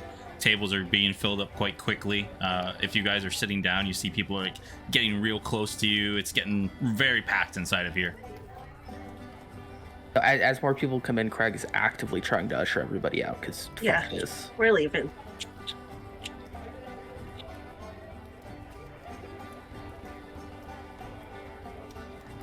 Easy enough. As you all head out, you all start heading. Which direction are you all heading towards? Towards Low Shore. Compton is specifically following Raina's lead because she knows where we need to go to look for some stuff. Raina, you've already been there. It's very easy to guide the group back towards Low Shore, heading in that direction. During the walk back, Stoat, you left your dagger within the tunnel that you found, and you headed yourself back to the coastal shelf. Do you stay where you are, kind of keeping a lookout somewhere, or do you try and meet up with the rest of the group back the other way? Does she see guards still very much on duty looking around? You spent a while in Low Shore, so you see it may have died down, but roll me an insight check. Okay, so I imagine that I've come through the tunnel and I'm no longer in Low Shore, is that correct? Yes, you said you went back to the coastal shelf. That's what you said. Yeah, okay. This was for investigation, you said?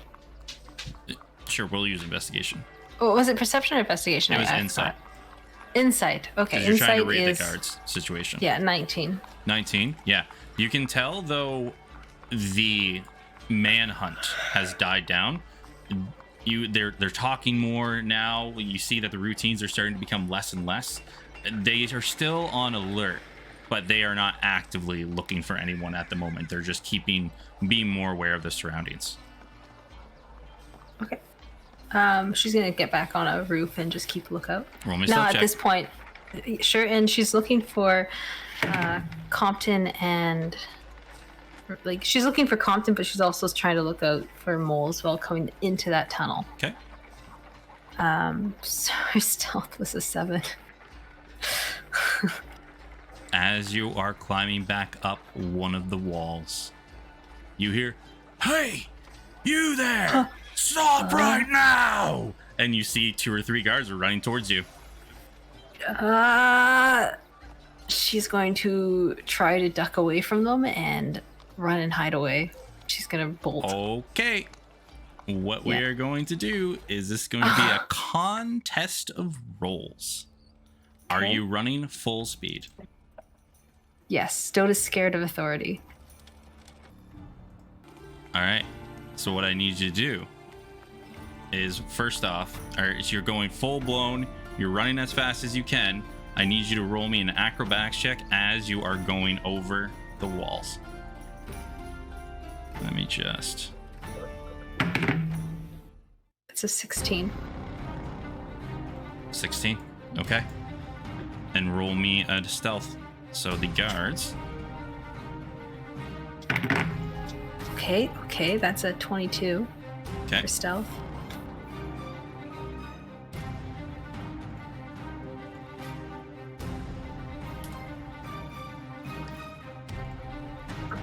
There they are. So they are going to try and chase you across.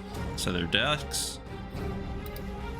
So we got 2 guards on it. First one, second one goes, and then a perception. And 22. So you see, as you guys are like running across the roofs one after another, the first one like tries to take the jump across the roof that you made with no problem. He's just is holding on the roof. Help me! And everyone's like, "No, we gotta get it!" And just goes across the roof, jumping after you. And they're looking around. The person that is very close to you is still going. Are you gonna keep going? Or are you gonna try and sit in your position?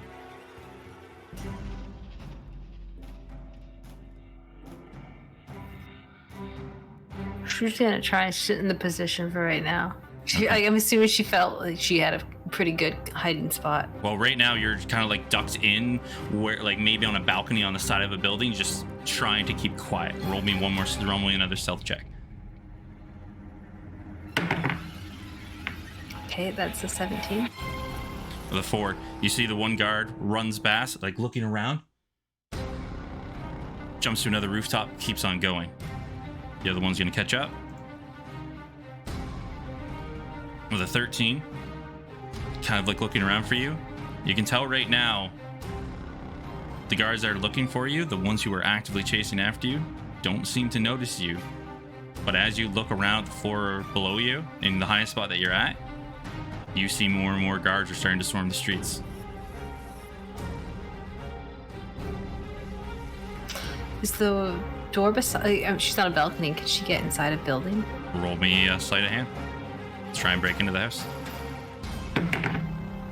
Natural 20. Sleight of hand is... It's 27 altogether. Yep, you see the creek door, you stick your dagger in, and you just kind of... and then push in the locking mechanism, and pop open the door. She slips behind it, presses up against it. And is just hiding in this house. Just taking a look to see if someone's like right there staring at her. You're like looking outside or inside the house? Yeah, so she's slipped through the door, she's closed it, and she's got her back pressed up against the door, and she's looking into the house. Okay. Roll me a perception check. 16. As you sit there and you listen, you see that you are in a small bedroom. Looks like a family home. And as you look around, you don't hear any movement. For the time being, you seem to be all right.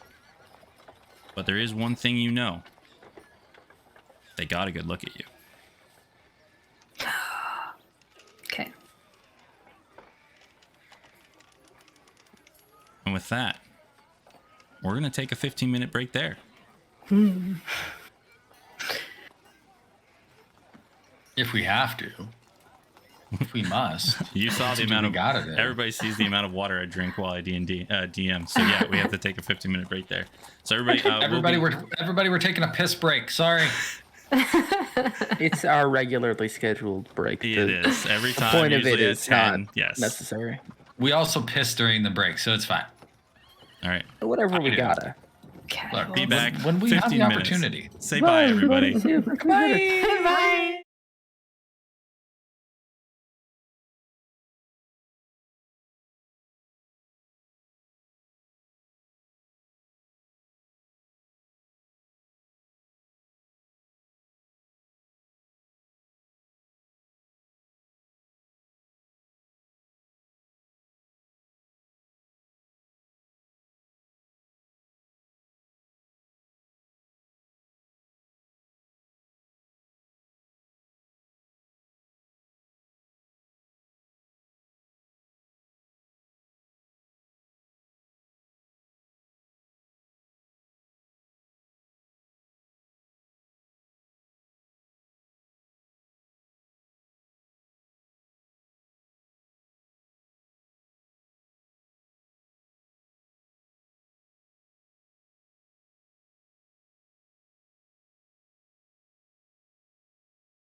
All right, everybody. Thanks for waiting as we have the break.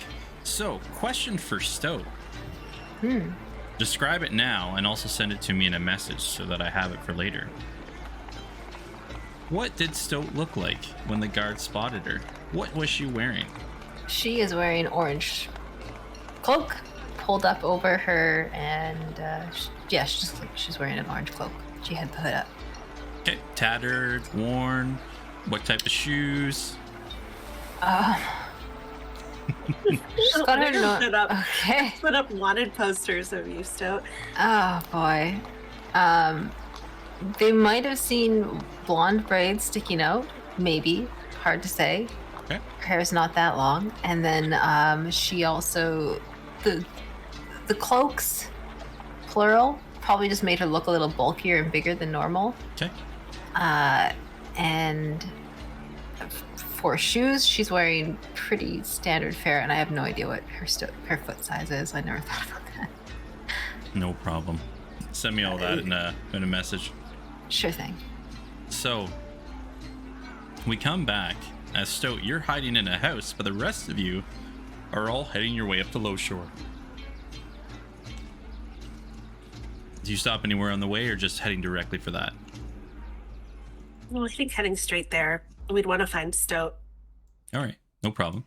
So as you are heading up there, you see that, Raina, you were taking note of this when you were out the evening before, that the guard ratio is getting higher. There's more and more of them coming out of the woodwork. But now they seem to be almost in rapid succession. Instead of just meandering through the streets, keeping an eye, as you get closer and closer to the Low Shore, it seems that the guards are actively patrolling. You see them every once in a while stopping people and questioning them, but then they just keep going all around. These guards are all up in a tizzy, aren't they? What? Yeah. Well, I mean, there's a whole festival going on, right? So, like, folks be getting drunk, stuff be happening. I figured it was kind of just for that. You think it's something else? I don't know. There were, like, a lot yesterday, but then now there are, like, a lot more. And they seem to be really paranoid. That's an interesting choice of words, paranoid, right? Because that would mean without cause. Well, I guess it could be with cause. We don't know. Right. I mean, maybe they know something we don't. Yeah, it could. And as you walk through the streets, Stoat, what do you do in this building when you're hiding out? I think she just said BRB. Yeah. Oh, I never see that chat. All right, so as you see, you guys are running around. Not running around. You're heading towards Lower Shore. What are you all doing? You just going directly going in that direction nonstop, or are you stopping to do anything, looking for Stoat, or just heading into Low Shore? Like, real quick, this is important, right? Weren't we supposed to like replace the baked goods that we done thrown out? Oh shit! Yeah, we should probably do that before we find her. I mean, that's kind of on. Craig, what do you think? No, we should do that. Yeah. I'm really curious why they're all milling around like this. It's kind of weird. Why don't we just?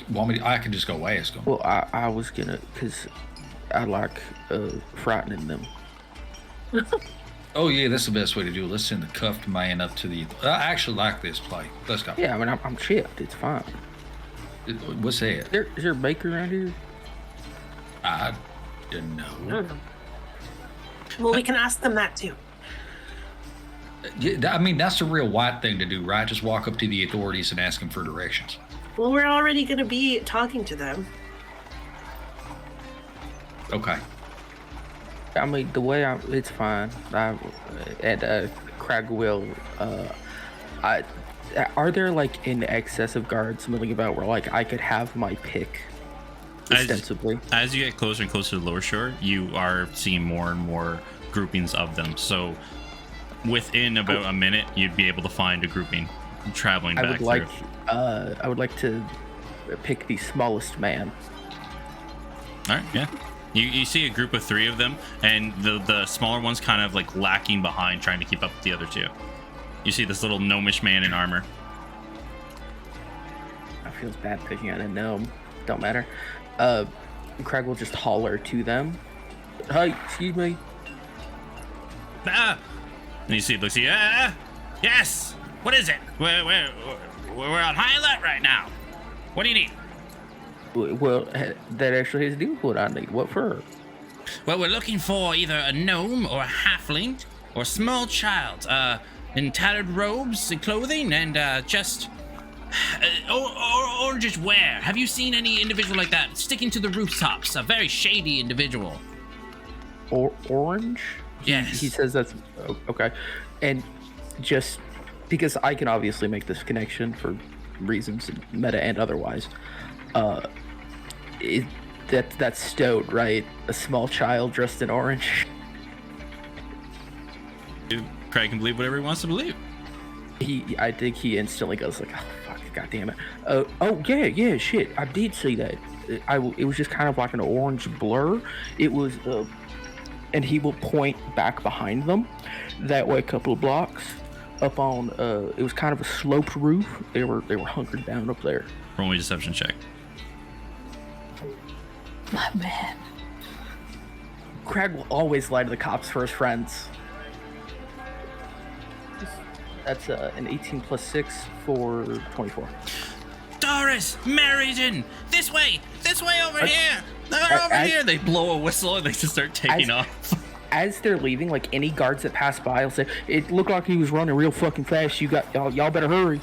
And they are. And then they like, woo, woo, woo. You hear like whistles starting to go off in different sections, like in the radius of what you can hear, especially Reyna. And the whistles keep blowing, going further back towards the way you've come.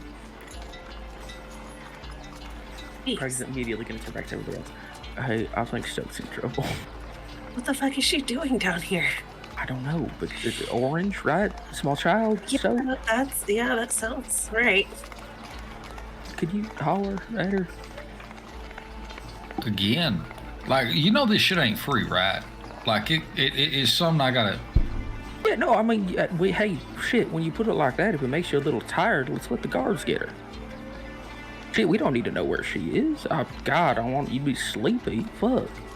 I mean, realistically, hypothetically, we let the guards get her. We know where to get her, just like from the guards. You could. You know how she does. Just like waves his hand at you, just like and I'm going to tuck the copper wire down into between my teeth. And I will cast Sending again. We're not gonna have any fucking magic to fucking put up a tower. Not third level. Got Reyna to help with that. Not third level. So I cast Sending again, and I go, "Hi kid, you fucking shit up.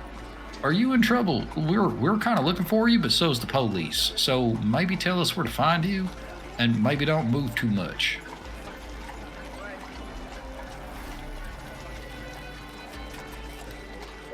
I'm in a house.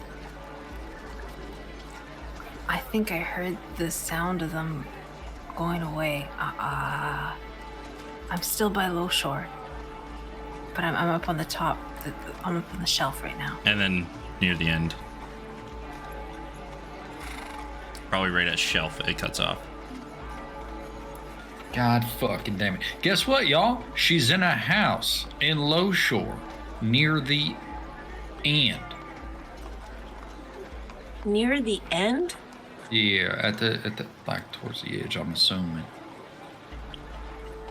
Okay, well, but she's in Low Shore. You know what though? Hold up. This is she is. You know what I could do? This is gonna be a pain in the ass. How far are we from Low Shore now? Probably where all the guards and everything like that, 5, 10, 15, 20. Probably about 15 to 20 minutes away. Distance, Grim. I need distance. I need like a physical distance. Miles per hour. That's the speed. That's a speed, which is not a distance.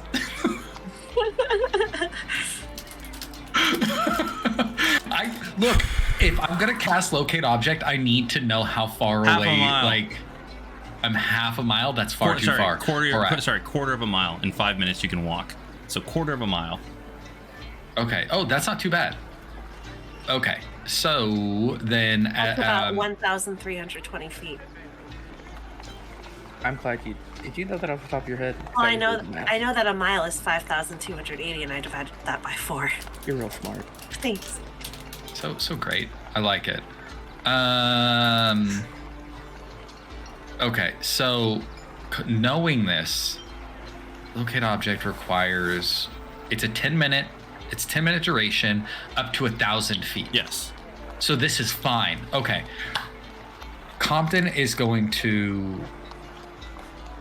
Fuck, dude, this is also. Yep. It's not a fucking goddamn ritual. You sons of bitches. Burn those spell slots, baby.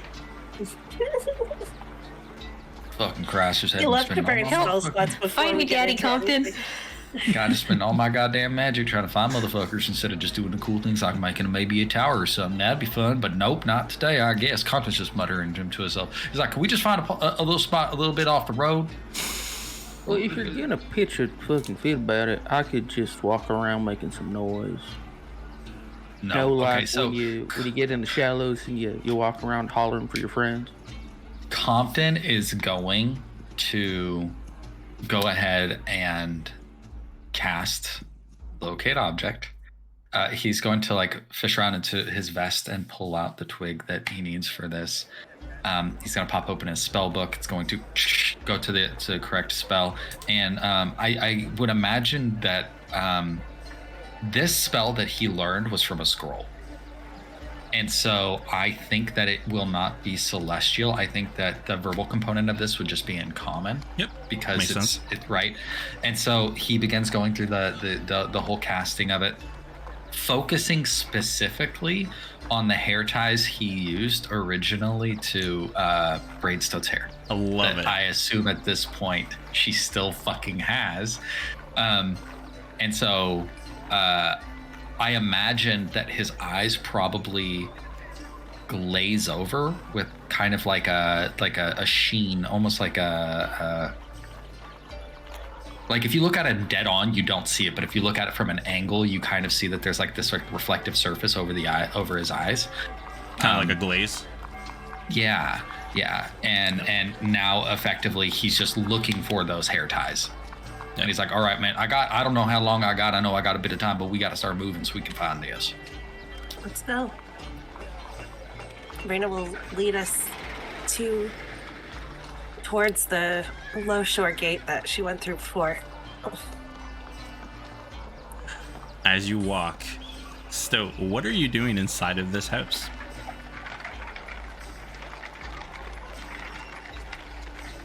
After realizing that the house is empty, Stoat, or like seems to be, she couldn't hear anybody inside, she's actually looking for like a hearth, like a fire hearth. And she wants to rub soot all over herself. All right. As you get to the lower floor, you see now, like where the windows are on the main level, you see guards kind of every so often passing the windows as you've been inspecting this house. You see there's a hearth that was maybe lit last night when they got cold, and easy enough to like rub soot all over yourself, as Stoat does. Mud, soot. You were clean before, but not no more. Yeah, we just made her take a bath. But easy enough to rub soot all over yourself. So are you just like taking off your clothes, throwing them in the soot, and putting them back on? Yeah. I'm turning my cloak black. All right. To be fair, we made her bathe for the smell, not for the dirt, right? Like, so this is okay. That is probably fine. You'll just smell a little smoky. Roll me 2 rolls. Roll me an intelligence and a sleight of hand to see how well you do with like this costume change. Okay. All right. Intelligence -1. All right, that's a 6. Okay. And a sleight of hand. Sleight of hand is, holy shit, 26. All right. So the thing is, like, you think the best way to do this is trying to get in that fireplace. That's dumb. But if I just take everything out and throw it all over the floor, I can just roll around and rub it in. And, like, you know what? You'll never be back here. What does it matter? And you just take the logs, smash them on the ground, just ruining this person's house, because this is the quickest way to do it, and just rubbing it in nice and deep. The floors are ruined. The house is just, like, black poof all over the place. But, you did really well.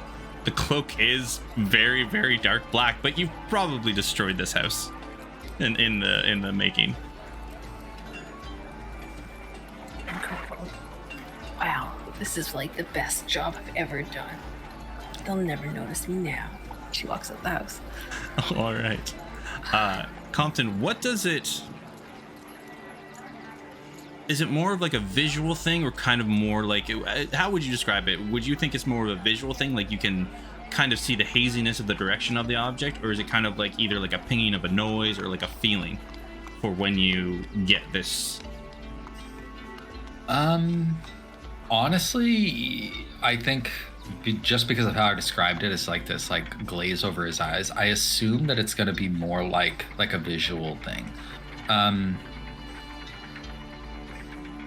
Kind of like in Red Dead Redemption. Oh, okay. So yeah, I get it. When you do the tracks and all of a sudden everything else kind of like blurs out a little bit and like it turns into muted tones, but the thing I'm looking for starts standing out. And it's not just like a red color, but it's like way more just like very, very vibrant, whatever color it truly is. And it's what stands out amongst like all of the mutedness around it. Yeah, so after a while walking, maybe another minute or so, you probably about another minute or so, 2 minutes, as you walk up, you see like off in the distance more towards like the residential areas. Craig, you would know this, you're kind of getting more back where the filthy flask is. You kind of see like this little haziness of the color that you use for her ties off in the distance. Probably as it pings in the radius, 1,000 feet away, kind of in that direction. Can't tell exactly where, but you kind of like, almost like you're following the scent, but it's the outline of this little object. As soon as I pick it up, I don't say anything. I just start moving with purpose in that direction. It's not running, but it is very much I'm making my way towards the object decidedly. All right. Craig and Rainer, are you guys doing anything or just following Compton? Yeah, I think as soon as Compton starts clearly taking the lead, I'd follow. I will follow as well, but I'm looking out for additional guards, just in case. All right. I'm looking out for Stoat. So, as Compton is heading now, kind of almost with purpose, heading in a direction, Craig, you'll see it, even though you did well, and many of the guards were heading in the opposite direction, there is still the lingering patrols that are sticking to this area. Not in as intense of a fashion as you originally were, but still very active. And Raina, roll me a perception check. Mm-hmm.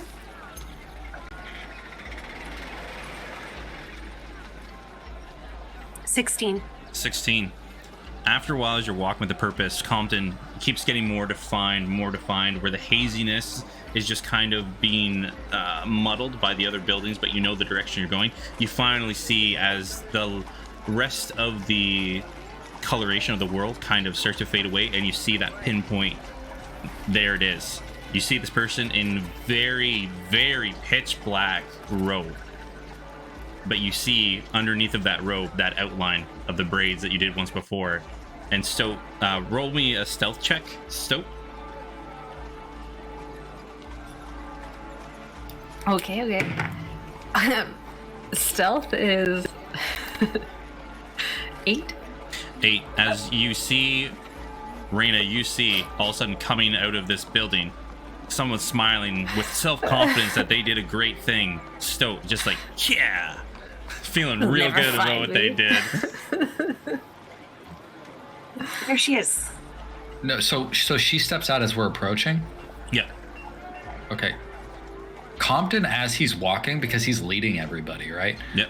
I don't stop at the building. As soon as we get up to Stoat, I'm just going to reach out and grab her arm, like right here above the elbow, and just start fucking moving away from this house with her pulled close. Like, I didn't do anything. Shut your fucking mouth, maybe, and we can just move on.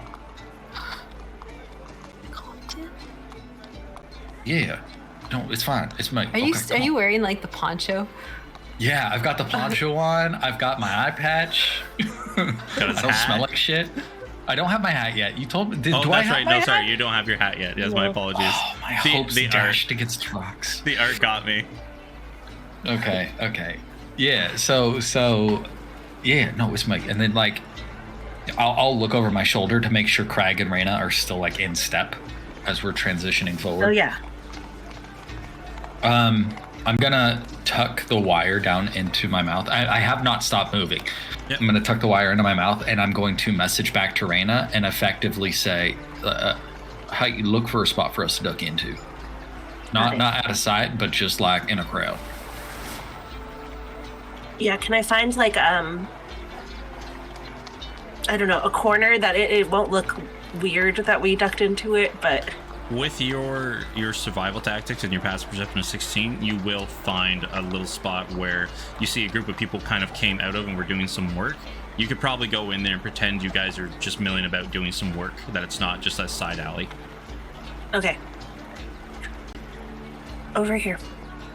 She'll just casually walk over there. Yeah.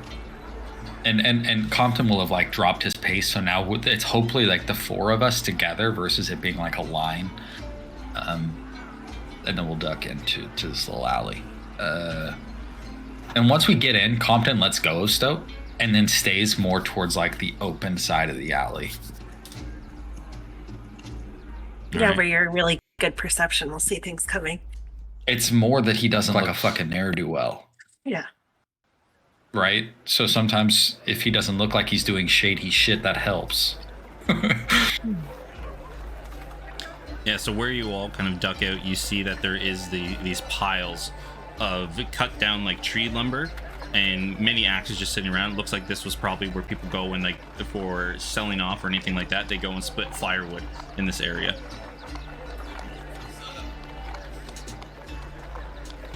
So what happened? Well, I woke up this morning and I heard crows. I saw them. So I headed down and they brought me to Low Shore. And in Low Shore I am. She kind of stares off into the distance. I saw somebody that I used to. I saw somebody that's important. Oh, like someone you know? Here? Someone I used to know. You know how I saw those tunnels? I saw the tunnel outside the inn that we're staying at? Yep. Oh, well, I might have found who dug them. And they might be somebody I knew. And someone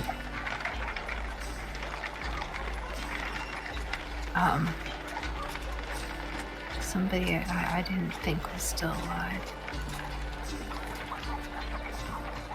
Okay. But I saw them. And well,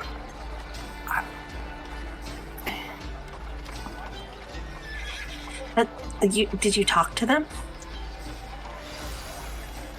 They were moving around down the Low Shore. I followed them as best I could, but I lost sight of them a few times. And I eventually followed them back to this house. And inside the house, I saw it. I saw the symbol. The symbol of their goddess. But not my friend's goddess. It was the... So has kind of like this like concerned look. She almost doesn't even want to say their name because she's a little bit nervous. When I say a little bit, she's got fear. There's fear there behind it. I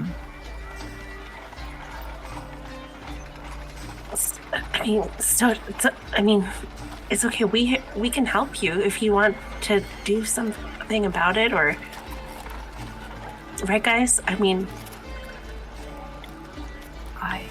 yeah. I want him back. I want to make sure he's okay. I want to make sure he's not. I don't think he'd be one of them. Well, if you think that this person who was your friend is in trouble, we can do what we can to help. I mean, we have time here. We can find him. Yeah, and then the guards have been... They were chasing me. I don't know why. Yeah, we talked to some guards and they were definitely after you, but they didn't say what you'd done. I didn't do anything. I believe you.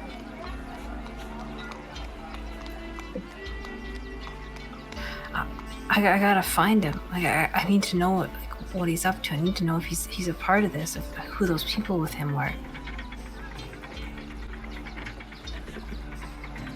Well, do you want to do that now, or do you, guys, do we have time? Can we do that now, or? Still shakes her head.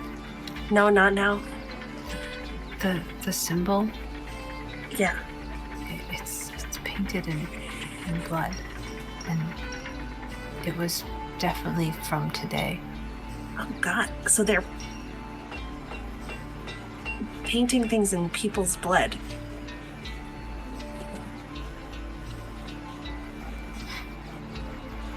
Stowe's looking at you kind of like there's a bit of shame behind it as well, and she's just realizing she's got to come clean with some of it and doesn't really want to expand on it.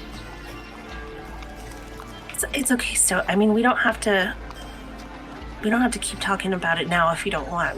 This can be a something we talk about later if you want.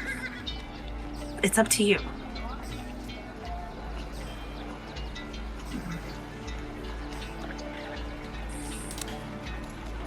Craig and Compton, as you're all sitting out there, Compton, you're kind of looking the opposite direction, doing the best you can to look around. Craig, as you look, you see that the group of individuals that Raina, when you were coming in, kind of deking out, the ones that were working in this area, they seem to be coming back down the street. You probably got about a minute or two before they arrive back where you're kind of ducking out at the moment. He'll just lean over into their conversation. Hey folks, we gotta wrap this up. I mean, I recognize that the dirty look does work, but maybe do we just have an extra cloak of some kind that ain't fucking orange? I got my jacket. Give me a second. And he's gonna start very quickly digging through his bag and pull out that scorched and shot to shit jacket that he wore into the book. All right. The jacket, which is, I assume, going to be fucking gigantic on Stowe. Yeah. And he will just offer that. This should cover most of you. Thank you, Craig. She grabs it and wraps it around her. With it, when she completely pulls it over, it almost looks like a dress on Stowe. Just a very short dress. That's nice. Compton's gonna... Go ahead. Okay, that's all. Compton's gonna go into his bag and pull out just like a rag. Okay. And I'm gonna go up to Stowe. Despite all the hard work, I'm going to start prestidigitationing, scrubbing off as much of this crap off her face. Look, I understand the intent, right? But if I was looking for somebody, I'd be looking for somebody trying to hide their appearance. And really, if we just change your clothes and you hang out with us, you was with us the whole time. Right? Still squirms at the cleaner. Oh, okay. Yeah, just enough dirt that shows it might be, just not all this, because this is obviously looking like he's trying to hide. You stand out more than you thought. In the hair, though, because I like when it's dark. That's fine. That's fine. Yeah, I'm just off your face. That's all. Okay. Easy enough. Do you guys kind of keep moving as you keep prestidigitating to get out of this area? I mean, I don't think it's going to take too long to do her face, right? I mean, those are instantaneous 6 seconds. If you're just doing the face, easy enough, for sure. Yeah. And then after that, I mean, so do we even fuck with hanging out down here right now? I mean, we were supposed to be looking for Raina's amulet, but... Can we? I think we're okay. We're okay. No. Yeah. No, we're down here. We need to get that done. Okay. And do you all deke out and proceed further back down to Low Shore? Yeah. Compton will grab Stoat's hand. All right. When we walk around. I really like your gestures to the poncho you're wearing. Yeah. It's like, you like it? Yeah. Is it warm? Yeah. Well, I mean, it's kind of warm. I really like it. It gives me some freedom to move around, and it kind of swings his arms around like this. Right.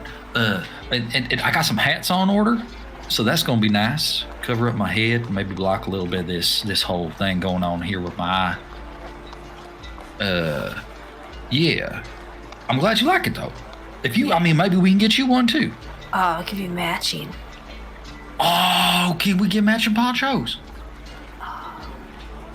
Shit. Okay, cool. Be wearing a poncho. Wait, you're not gonna wear a poncho? No, I feel Look like at how I would good get it caught looks. up. I gotta be able to move better than that. And as you're all having this conversation about ponchos, you can see, your more perceptive people in the party can definitely see that as you are moving in a larger group throughout the city, the guards are almost overlooking you. Like, keeping an eye, maybe giving a glance here or there, but they move past. But individuals who are shorter of stature, they stop. Some follow in footstep, kind of keeping an eye on them, and then maybe veering off. Others who, you see one that did have, in fact, an orange cloak, kind of matching the description of the ones that were talking to you before, Craig, kind of stop, are having more detailed conversations with them. The guards, even though there's not as many in this area, they definitely are doing their due diligence, checking for people. But since you are walking in a mass group, it seems you're kind of hiding in plain sight because you don't match what they're looking for. Great. Yeah, so Reyna will take the lead then, and we'll walk to the trickster and the chain. Yep. Stoat's gonna do a really quick thing. She's gonna just swap hands. So she's gonna go from holding Compton on the one hand, and then she's gonna go over to the other one, the other hand. As you proceed through the gate into the Low Shore, the guard gives you a little bit of a workover. Whoever would talk with the guard, just give me a generalized persuasion. I'd probably talk to them some leading persuasion. Let's see. That's an 8. All right. As you're having this conversation, Reyna's being weird again. What do you do weird though, Reyna? Like, are you tripping over it? Are you thinking of other things? Are you hesitating? Well, I think that she would try to just be like, we have business down there, but then she wouldn't want to say anything about like exactly where they were going.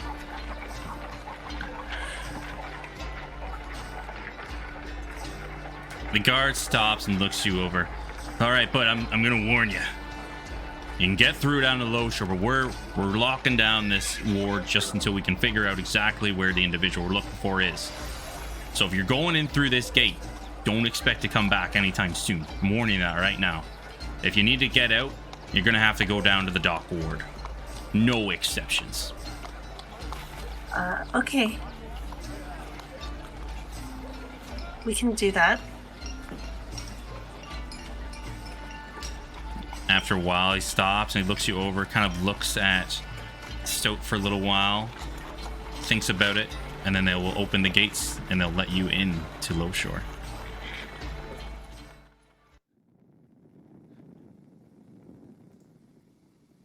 Once they're up past the gate far enough that they're out of earshot, Craig will just kind of look around. Well, that was easy. Yeah, it won't be as easy getting back, apparently. Yeah, we got that figured out. No, that'll be easy. We just step up to him and say, "Hey, we're looking for the watch warden," and then okay. they gonna do that thing where they take us to them, and then, hey, what do you know? We're out of here. It's all plain, I figure. Yeah, right. We'll figure Look, out. it could work. We're trying. Well, I mean, I guess we should figure out what going through the dock ward like what that's all about, because if it's just going through a different door, we should just do that instead. If I'm not mistaken, the dock ward is where you got your nice fine piece of jewelry. Yeah, so they'll lock me down there. Yeah, I mean, look, you're a hit, right? They know you already. It should be easy enough. I'll do some fucking hitting if they don't let us through. Okay, well, look, I'm looking for the opportunity to have a conversation with these gentlemen that done marked you up like that, so that's fine. I'm good with that. I was joking. You don't get to say that because be I know you doing ain't that. joking. Well, I mean, look, that's on you. Where we heading again? I don't know. I'm with y'all. The trickster and the chain. The trickster and the chain? That's a hell of a name. I like that. This is creepy end down here. Let's go. It's much better than the dirty flask. Nice place, though. Once again, Raina, Stoat, you've both been here before. You came here, just the two of you, and as you walked through the streets, you saw the dinginess, the rundown, the forgotten area that is the city of Shaw Garden, now down in the Low Shore. Before, where you kind of walk through the streets, not gauging too much attention, with Compton and Craig in tow, and the way they present themselves, and the way Craig just presents himself anywhere he goes, you can see with your passive perception of 16, you're gathering a lot more attention than last time. Some individuals are kind of following a little bit behind, just walking kind of toe in toe, stopping, just generalize, keeping up with you, but keeping their distance. I would be just walking with purpose and not making eye contact with anyone. Like, I know where I'm going, and leave me alone. All right. Is it obvious to everyone else that we're being followed? I would say to Craig as well. Craig would catch up onto it. If you're looking for anything, Compton, I would say you could roll a perception check, but with your passive perception, no. Unless somebody points it out, he's comfortable with his folks. But if somebody points it out, then obviously. Craig is openly smiling and waving at anybody he catches staring at him. Friendly as can be. I notice Craig smiling at people and waving. Okay.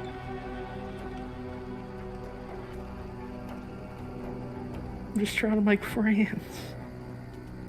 Craig, roll me an intimidation. I heard. I heard. I didn't like it, but I did. I did. I don't care for it because that's how you get that smoke, and I don't want it. That's a 15. You see some of the people who are like following in. You start to see maybe 2 or 3 people starting to kind of converge. Craig turns and gives them a wave, and Raina, just your like more stood up demeanor, making yourself almost like the bear tactic, making yourself look bigger than you actually are. You see they kind of start to slink away, kind of veering off. Roll me a perception check. Raina? Raina and Craig. 16. All right. It's 24. 19 plus 5. Let's just check. Raina, you lose sight of them, but Craig, you can still see one of the individuals in the group keeping a much further distance now, but still is keeping an eye on your group from far off in the distance. But unlike before, where they're making themselves obvious, you can tell he's not trying to get any closer. So, looking at him and being from a big city, does this seem like a guy who's trying to like get up on us and get our shit? Like, does his intent seem bad? Easy enough. By the way, he's skulking. By the way they're skulking and just the generalized demeanor that they're having, you can tell, being from a bigger city. You've seen these before when you got to the less wealthier areas. There's purpose behind it of probably trying to get the things that you have, either as a shakedown or more nefarious means. Quick look around. Are there any guards here, like that I can see? You don't see any guards. Eldritch Blast right over his head. All right. As you extend your hand, let go of the Eldritch Blast, you see the gem glow once again. You hear as the splintering of one of the. What, you're going for a house? You going on the ground? Like, what are you trying to? If he's like, I want to, because he's skulking. I assume he's like pressed up against the wall or something like that. I want to just barely miss his head and hit the wall above him. Yeah. So as he hits the wall, you're as the stones start to crack as the force, and he scurries off. Fucking Pete. You know what's funny about that? I get the impression I had done something like that, you'd have chastised me. I think well done, though. Well, it's because you would have set him on fire. I was just looking to scare him. I mean, if you go around setting somebody on fire is a good way to scare them. I think it sends a message. I'm just saying, well done. That's all. Fuck. Well, what I'm saying is setting someone on fire. Whatever you're saying is you can't take a compliment. I understand. I can't, and you know that. But hey, if you want to do that with the intent of scaring folks and not, murdering them, fucking go for it, dude. I've yet to murder a single person. You set Megan on fire a little bit. Megan at the time was an enemy combatant. We didn't find out until after the fact. You bit Deanne. We won't talk about that. That was a whole time. Is this happening loudly?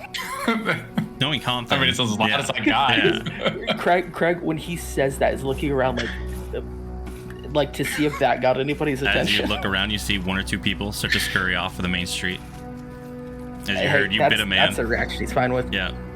Okay, so that was, we don't have to have this conversation. He was following us, looking to steal our shit. He's not no more. And he ain't no more. Good job. I'm for it. I hate this place. We need to get to where we're going this right now. Yeah, we're getting there. And as with Raina leading the way, and with Stoat in tow, easy enough again to find, you see as you approach a 2-story inn with a black tile roof. You see that this one here is one of the only double-story buildings that you see. You've seen some or two are passing, but very rarely is there one with 2 stories. But you can tell, as you've seen Stoat, the land here is more saturated, very wet and dense. A building of this size and height, you see as the one side is almost completely caving in and sinking into the ground. It is in disrepair, where you can see the patchwork boards have been put up, and you see the sign that's kind of like half dangling, half still affixed, of the trickster in the chain on the outside. And you see the single door that is still completely intact. It still covers the access of the building, but many boards have been affixed to it to keep its structure intact.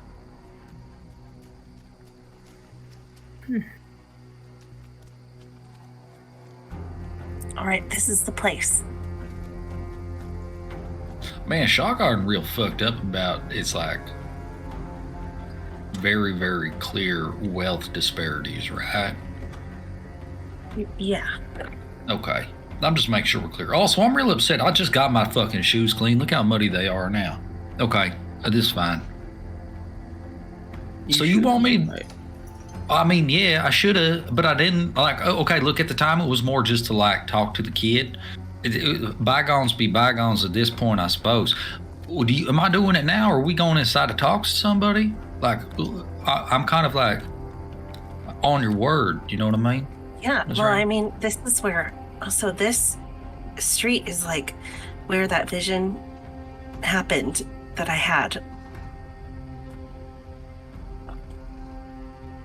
From that flower that Madame Martel gave me. So I don't know, I guess you could do it now. I don't know how it works. I will immediately summon my book. And I just start preparing, right? So I summon my book and I allow it to open and land on the page that it needs to be. And I ask her, I was like, okay, so here's the thing. I need you to give me a as detailed description about this as you can, because what we're going to do first, because I ain't seen it, it's going to be a little bit harder, right? Make sense? That track? Okay. So my thought about this is this. I need you to describe it to me in such a way that I can recreate it with minor illusion. Okay. And then I'm going to look for it, right? All right. So it's silver Okay. It's like an arrow head that's been broken off. And it's got it's like an isosceles triangle, so it's, taller than it is wide. Yeah, geometry, I got you. And it's got some etchings on it that are point downward. Like, can I draw it for you? Yeah, I'm gonna summon my quill and then just effectively put my arm out so she could just start writing on me. Yeah, I will do my best to draw what it looks like on his arm, I guess. Okay, now this is gonna be a little silly. About how heavy was it? I mean, it had some weight to it. It was silver, so it was probably heavier than a normal arrowhead would be. And you would remember, Raina, even you've held silver arrowheads before. This one had just a little more density to it than usual. Okay. Would you say it was probably about as heavy as a gold piece then? Yep, probably about there. Maybe a gold and a copper piece put together. Yeah. Yeah, it's probably slightly heavier than a gold piece. Okay. So Compton is going to try to take all this information. He's looking at the symbol drawn on his arm. He understands its weight. He kind of tries to use that to extrapolate the volume of it. And he will open his hand that doesn't have the book floating above it, and he will conjure a minor illusion of the arrow. Be like, okay, is this it? Yeah, that looks about right. Okay. So he'll close his hand around that, and then using all of the information that he's gleaned, he's now seen it. He understands what its weight might be like. He knows what the material is made of. I will then utilize my book and cast Locate Object looking for this arrowhead. As you stop and focus on the illusion that you've made. You've practiced it. You've used the spell before, but you've never pinged before besides when you used Stoat. So now you're understanding how the spell works, how you kind of depict and pick out what you're looking for. And for a moment, you're trying to depict this arrowhead that you've made up in your mind. And at first, you don't get anything, but you concentrate. And as you're all looking at Compton, you see that glimmer once again, that glossiness roll over his eyes. And as you stop and look around, you see down below you and to the north, in an almost angled direction below the earth, a little haziness of a silver object. Compton will take his hand and trace it from their position in the direction of where it is, and then point. And I'm not saying anything yet because in his mind, he's got to focus on this, right? This is something he's actively working on. So I'm just book floating above hand, pointing at the object. And then I'm leaving it up to whoever else is with us. You can see it, or however, whatever. Yeah, no, it's right. It's underground. It's underground, right there, right, there. Stoat, do you think it could be in one of your friend's holes? I mean, maybe. Do you think that they went down here at the tavern? They could have. Maybe it's a basement or something, or a tunnel coming out of a basement. We've seen that before. We're just outside this building, right? Sorry. Yeah, we're outside the building. Would you have kind of picked up your post again, Raina, on the outside of it? Yeah. Yeah. So you're just about across the street from it. So I do have... My question is that the space in which I see the arrow, is there a building above it, or is it open ground above it? There is the trickster in the chain. Okay. Yeah. No, it's in the basement. I would imagine, or something akin, right? You know it's in the direction, but like you can't tell how far away it is, right? But you know the direction. You know, roll me an investigation, Compton. Well, and before I do, because this may impact that. Yeah. I'm going to move my physical person to get a better understanding of the because I can move myself in the two-dimensional space, right? Like without having to go around underground. the building. Yeah, if I can start going down like a side of the building to get myself more oriented above its location. Yeah, that's what I would like to do. And I'd also like to go around the building and see if there's like an outer bulkhead or something that goes down that we wouldn't have to go into the building. Do you want? Are you wanting to give? Is someone wanting to roll with advantage or just both roll? If you're working on this together, I'll give you the option. I mean, that's up to Reyna because. You can roll with advantage. Okay, so the first was 14, and the second was 8. So we'll take the 14, and you said it was investigation. So 14 plus 9, 25.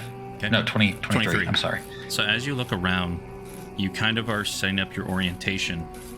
As you move around it, you kind of get behind the trickster in the chain.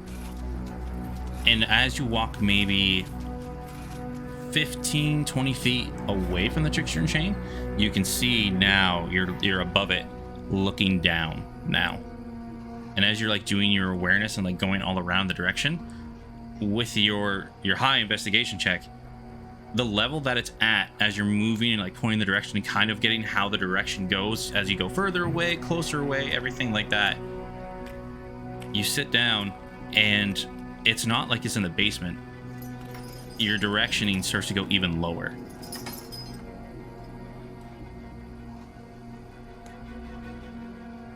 Huh. But it's not under the building. I'm standing on open ground. You're standing on open ground. You're just off of where the trickster in the chain is.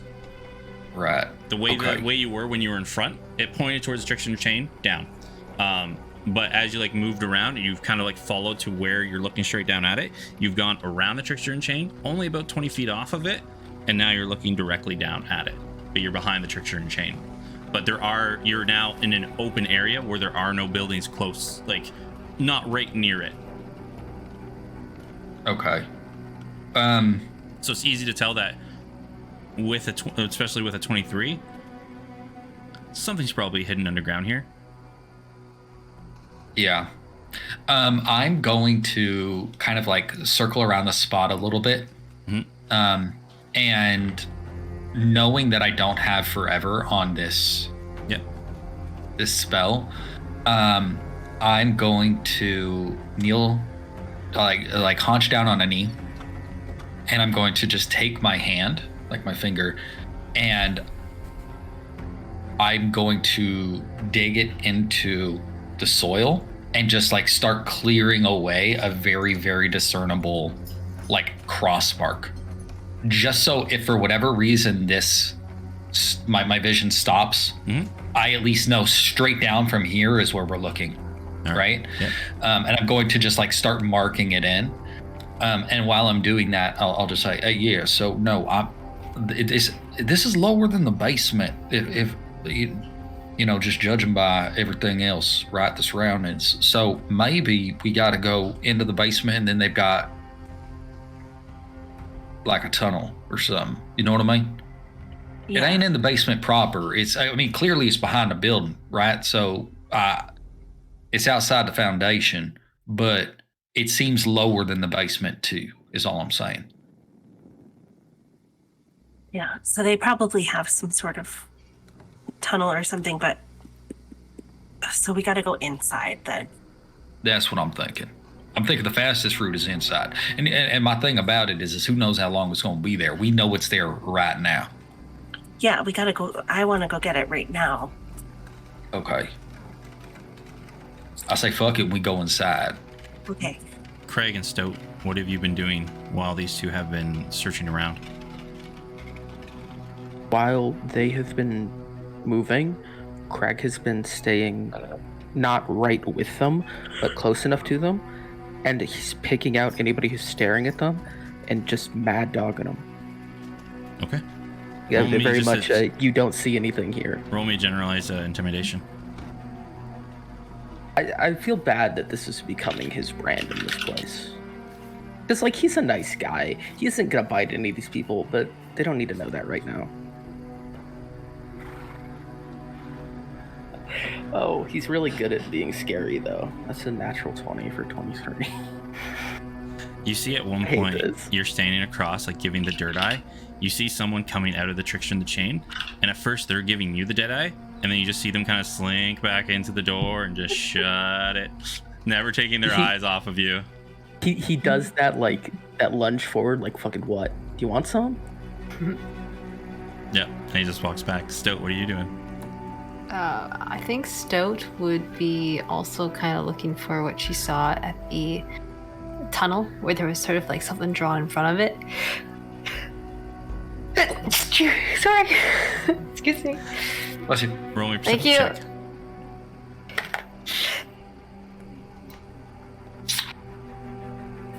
Sorry, one more sneeze. Okay. Perception. But she's, I would say, like, yeah, that's what she's looking for. She's still looking for mole. She won't say anything about that.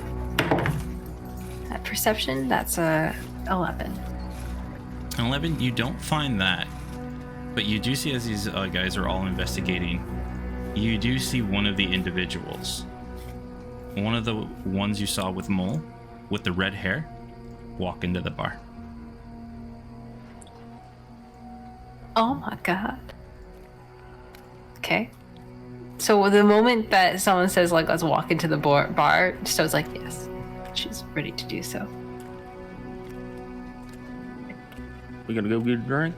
Well, hey, this is important to me. Because I ain't got the eye patch that would handle the scenario. I've got other things I gotta do. We looking to fight people? Is that a possibility? Do I need to be prepared? Because I can't. I'm not like y'all. I mean, personally, I'd like to avoid it. Yeah, if we could not fight people, that would be great. But is it possible? That's the question. It is possible. Yes. 100%. Okay.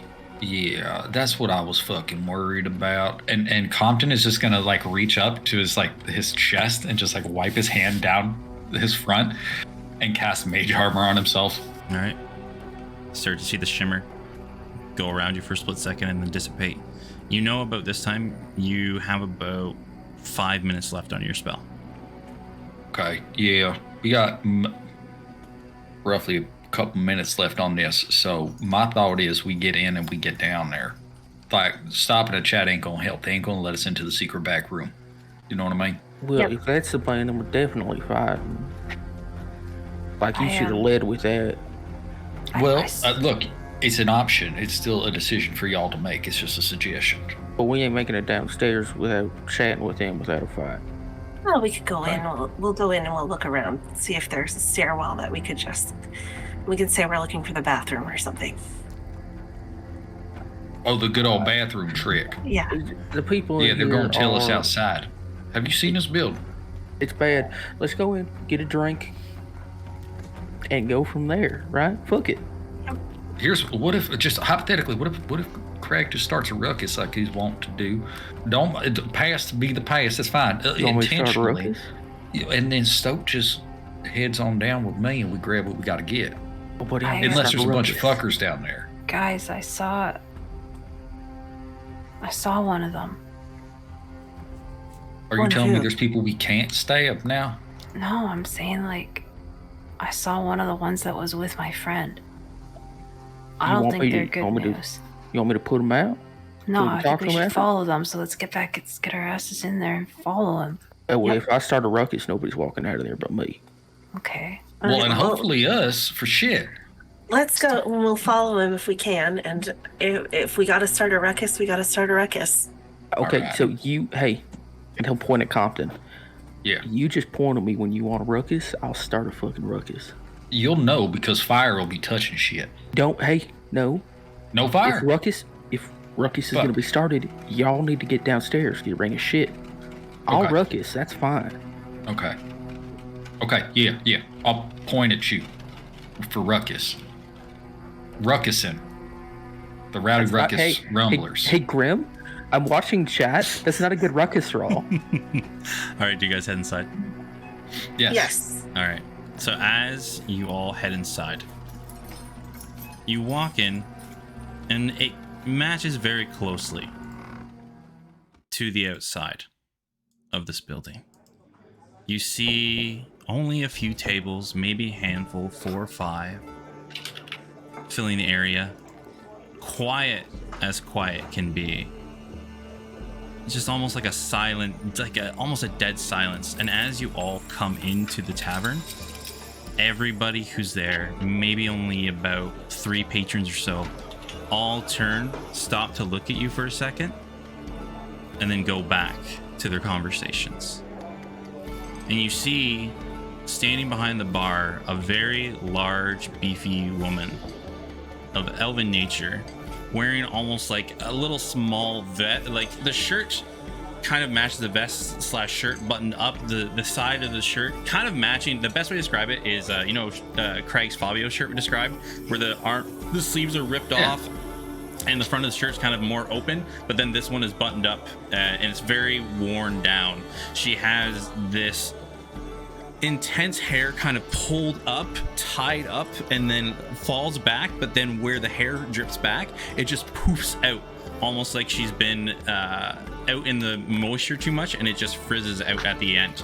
She has a little scar that runs from her nose all the way to her ear, but other than that, she's actually not bad looking. She's very well built, and you can tell she maintains herself and probably wouldn't take any guff from anyone.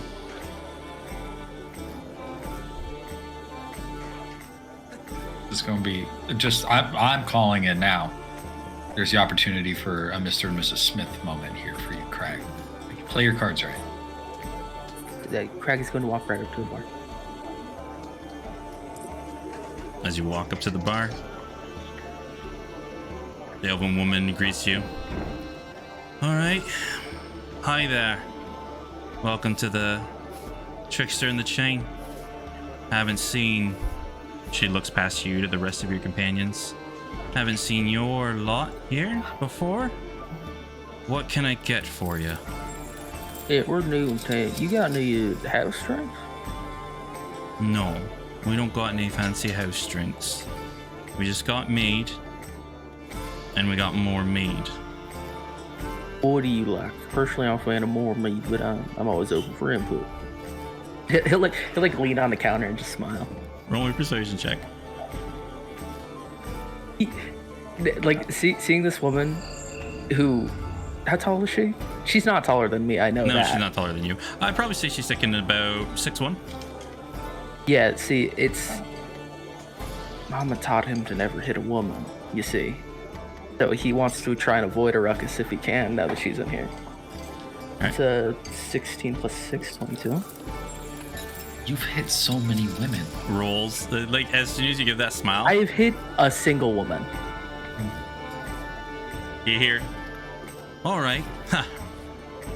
You know what I can do for you just because you're such a unique face?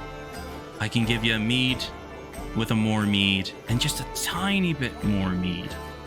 My house favorite.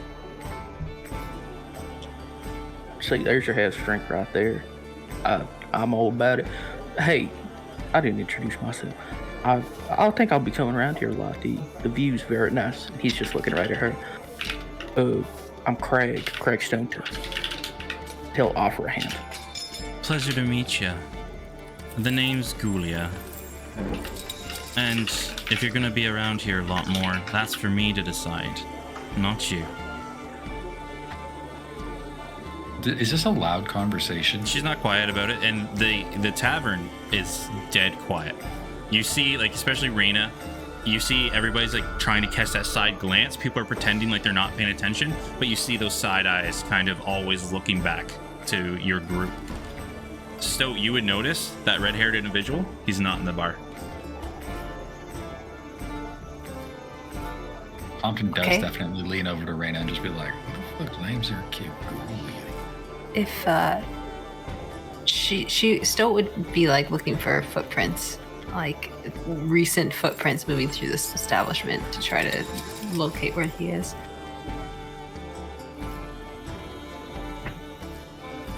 All right, that's 20 for investigation. I have to ask, how stealthily are you just like looking around, or are you trying to hide what you're doing? That's a good question. Stoat is trying her best to. She's just trying to appear more like somebody exploring like a kid playing along the tables or something at a bar. You know, like unruly. She's just trying to play it off like roll me she's not check. Really. Performance, okay. Yep. Performance is 19. All right. You see, like you're kind of like turning things up, you know, just as you said, just causing kind of like a mild ruckus as a child would do. And as you're like looking around, kind of like at one point rolling around on the floor, you see near the bar where Craig is standing, not even 10 feet away, you see that there is this draft that is coming out from one of the bar countertops. And you see there's a seam where the one side of the bar is and the other side of the bar is. And you look at the draft and you can kind of see down that there's probably something underneath of where this bar section is. Can she approach the bar without being seen by Gulia? Gulia sees you, because once again, you're doing a performance of like a spoiled child, right? Yeah. Yeah, so she takes note of you, and as you get near that area, Gulia looks over at Craig. Is that, and looks over at Compton Arena, that wouldn't happen to be a little love child of those two, would it be? Oh my god. And if it is, could you tell them to control their little pissant child? We don't let that around in this bar here. Yeah, see, they're doing this thing, and he'll lean in close and whisper. They're doing this thing where they're like, oh, we're not going to punish her because, it's important for development, make their child a free spirit. He will whip around and glare down at Stoat. Hey, get the fuck out of here. Stoat runs back. Just wave her back to Ren and Compton. Yeah, Stoat runs away. Sorry about her. She's a good kid, but she needs a firm hand. You might want to tell your hippy-dippy companions that a great way to develop is a couple bruises on the behind. They develop real nice, and they develop manners. I've tried. There's no get through to these fucking people, city folk. Well, you're. I heard all of this. Yeah, your regular status. Book fucking pops up. By the way, your regular status in here is looking a little less likely. If that's the company you keep. Well, it's the company I keep. Fuck, I ain't bringing them in here all the time. I don't need anything distracting me from you. All right, the sweet words are getting you. Got your drink. What else can I get you? I mean, hell, just some conversation, Gulia. Hello. Hi, I'm new here. I'm not from Shaw Garden. Just tell me about yourself. My name's Gulia. I run the Trickster and the Chain. I like to rough people up. I like to get in bar brawls. And I like to make love the same way I like to run my bar. Hard and fast. What else do you need to know? Crag is enraptured. And it's not even an act. He's doing the full lean on the bar. He's propping his head up with a fist she leans back. All right, pretty boy. What do you need? Here's your drink. You definitely don't seem to belong here. Looks at the rest of you. Hey, are you all drinking or what are you doing? What are you here for? Did you call my kid a fucking pissant? Was that what I done heard? Yeah, huh? Firebolt right past her head. I learned from Craig. All right, she grabs out this giant We're starting mace, a fucking ruckus. slams into the counter this huge warhammer. No problem. You either get out now, or we learn some manners. Bruises is the way to go. It might be. And you Craig, see everybody in the bar stands up. So Crag is gonna take a very quick look around. How many people are in this bar? 3 people. Okay, great. Crag is going to look at Gulia. I'm so sorry, darling. And he's gonna go over to the bar at her. Oh, jeez. Initiative. It's a ruckus. It's a ruckus. I called it. I shot a thing. We're fucking fighting. She called my kid a pissant. Oh Surely my not. god! I hate Get him, Dan! I was, dude. I was so close. Alrighty, okay. Give me a second. Grim tried to take advantage of me stepping away. He said things. I heard him. How dare? Let me find this one here. Just give me a second, everybody. Oh boy. Fine. I'm genuinely worried about Gulia. She's gonna kick the shit out of me. Stoat's gonna stab her. Yeah, Stoat's already got like. I'll wait for the initiative. I'll be chill. Yeah, just give me 1 sec. You guys talk to the people. I need to make this map real quick. You know what I love, folks? Sorry, folks. For all of you that have showed up through various means. One, if you found your way over here through my channel, thank God. Yeah, go pee. If you found your way over here from my channel, thank you. I'm very glad that you did. If you found your way over here through other means, potentially running into Grim elsewhere, thank you for being here. We really appreciate it, and it's fantastic. I know Grim really appreciates your presence, and we all do. We truly. Who is this guy? Meta, shut the fuck up. I love you. The thing about it is we are all just very pleased that people are enjoying this thing that we're doing, and if you do like it, remember, following is free, right? And Grim is a wonderful individual to follow. If you're into this, imagine he does other things too, and they're all great. He does these things where he builds monsters and he builds items and he talks to you about running a campaign, and then he plays other video games where he makes noises like blip blip blip blip blip, and it's awesome. All of it is so good. We love it, right? And so just remember that. Remember that. Come back. We'll love you for it, and you're gonna have a great time. Right? Did I kill enough air? Are we good? No, I'm literally drawing a map. Oh, he's right still now doing from stuff. scratch. He did not. He didn't expect us to be this fucking stupid. Okay, all right. Also- In the meantime, Stoat is leaning in. She's like, "That's where we want to go," and she's pointing at the section of the bar that we need to go. Look, okay, I stand by the decision. Grim was baiting me. He was like, "Oh, Rob's gone. We're gonna talk shit. Call these hippie fuckers." How dare? I am incensed. I'm just very sad, right? Because I almost solved that conflict peacefully. You're assuming. You think she was gonna let us into the basement for free, peacefully? I could. She was gonna let you down there. Get your fucking hippie friends out of here. What's this fucking kid doing around off its leash? Fuck this bitch. I mean, you can still do that, right? Just kill her. Maybe the opportunity is available to you. You don't know how the night's gonna end. Maybe I go back to my Mr. and Mrs. Smith statement.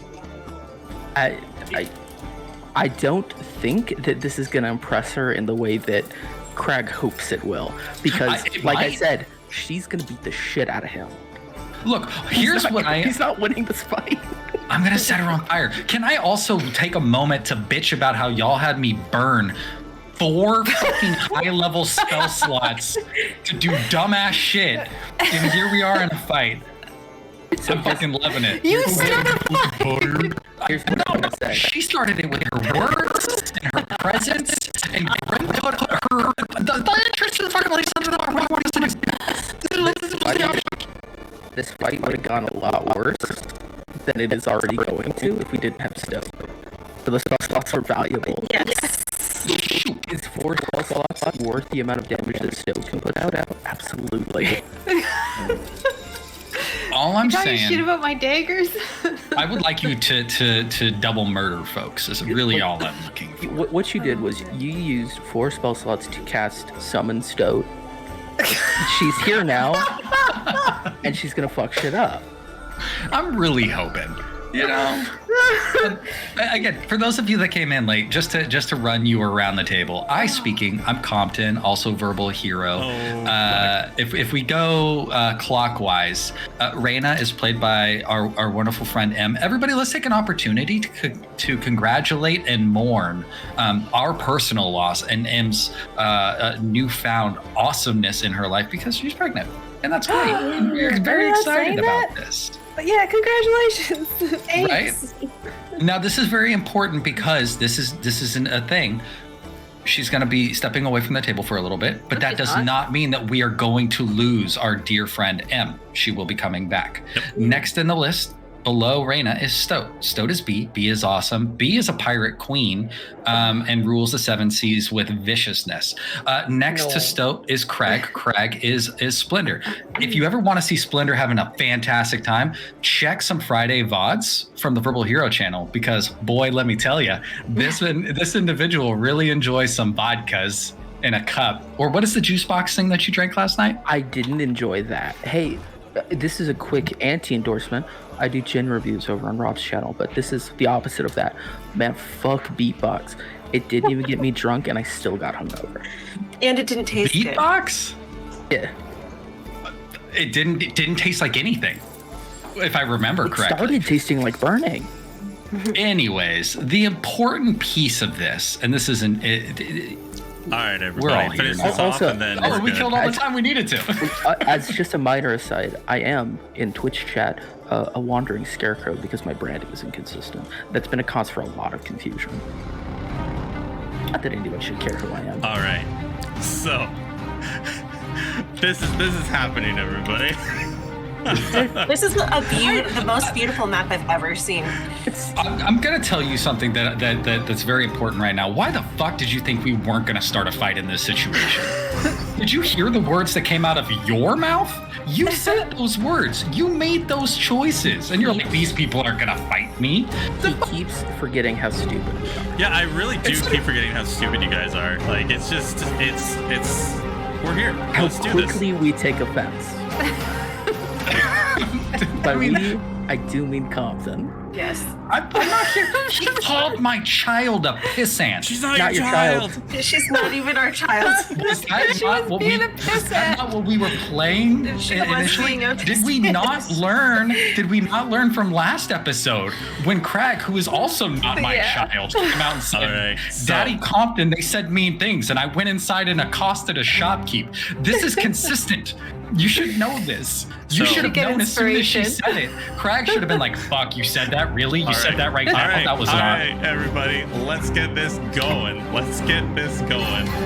Here we are at. This is the map, everybody. We're doing this. So, to start. I rolled a 6. Yeah, once again, you guys don't like rolling initiative, so I do it for you. We're real bad at it. We're bad at it. So you see this individual stands up, and Compton is the one that rolled the fireballs. So 5, 10, 15, 20, 25. Stands right in front of Compton, and actually, no, from distance, heavy crossbow, 15 to hit. Does that hit? I was muted. Me? Yeah, 15 for you. Surely. You have mage armor on. Come on, baby. 14. B. The fuck? I'm built to get hit. Wrong person. And y'all used all my spell slots. No. 5 points of piercing damage as he pulls up underneath of where his seat was, whips his crossbow right into you. You know what I love most about this is Grim is just trying to rush through that. Go. Compton.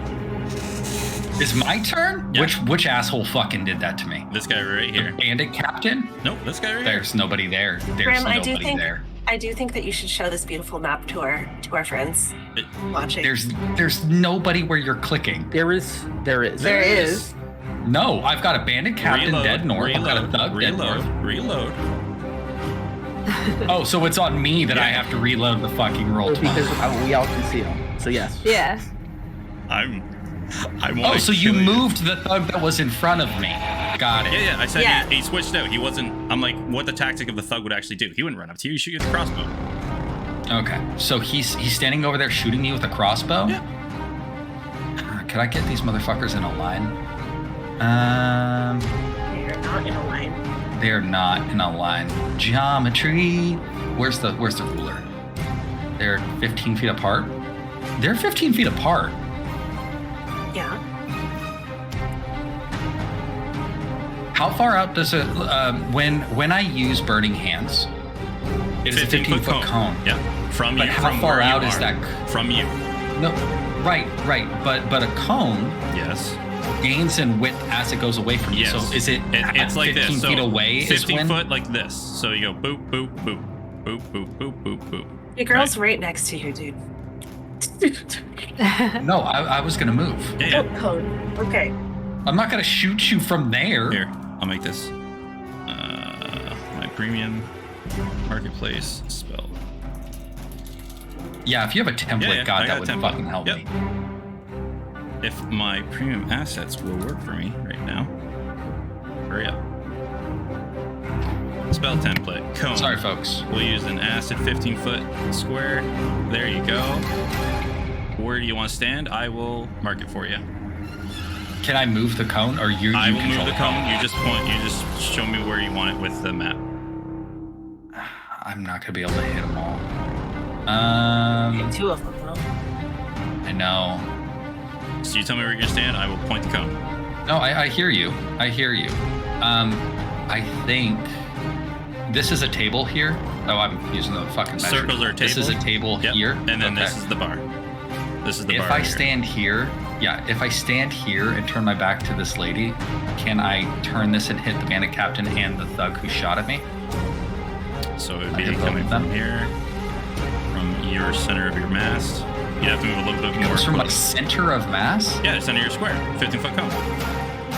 Okay. This isn't. What about if I? If you stand up on the table, you could hit both of them most likely. Oh shit! I can stand on the fucking table. Yep. You'd have to use. So you only use 5, 10, 15, 20. I've used. Yeah. So 10 feet. This bitch. So you use an extra 10 feet to get onto the table. That's fine. I'll use my extra 10 feet, stand on the table, and I'm gonna fucking just level 2 burning hands these asshats. Okay. Okay.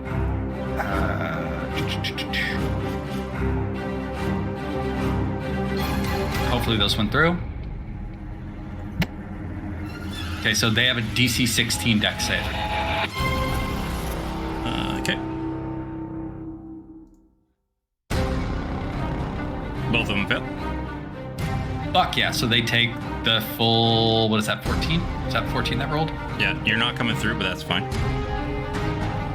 It didn't come through? Nope, that's fine. If it's 14, it's 14. So yeah, 14. And then again, Compton's book opens in his hand, and it floats above his hands. He slaps his hands together and then just fucking opens them up, kind of like a great old Street Fighter fucking fireball. But instead of a fireball comes out, it's just a whirling tornado of fire.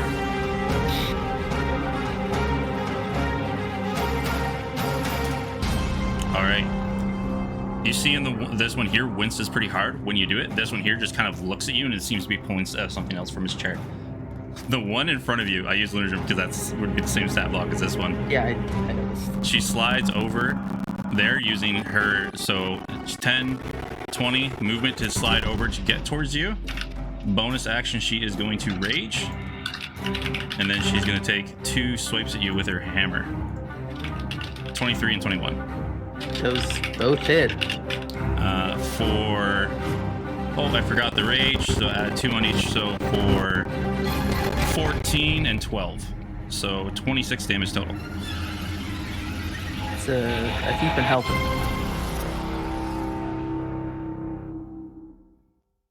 And that's the end of her turn. I don't know why I went back to Compton. Compton's twice on this thing. Weird. Okay, Craig. Right. You could be right. So, do. Craig, you haven't gone. You were 17. Raina's 14. Oh, so the initiative is fucked for me. Give me a second. Yeah, for us, it says it sees 12. Hey, refresh your fucking browsers. It's still telling me I'm wrong. Oh, I don't know why everybody is doubled up here. Sorry, I am going to be deleting these. This usually doesn't happen. Let me reload.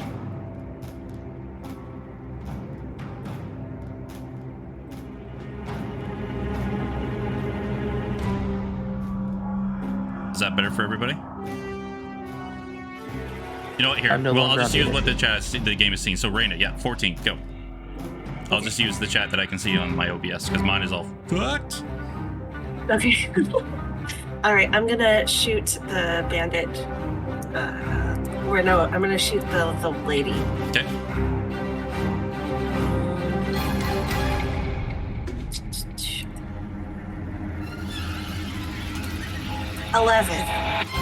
Use a regular die. 11. Does an 11 hit her? Definitely does not hit. As you shoot the arrow, she just uses her warhammer, just bring, flings it off. She seems to be a very adept combatant. I'm gonna shoot her again. All right. That's better. 22. 22 hits. Yep. Yeah, so that's 7, and then 3 psychic, and then I'm going to use favorite foe, and that's another 2. All right. So 12 total. Your arrow, as it launches in, doesn't seem to be doing as much damage because you can tell she's just going crazy right now. Great.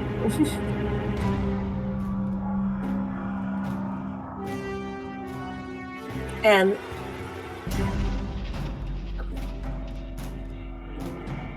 that's my turn.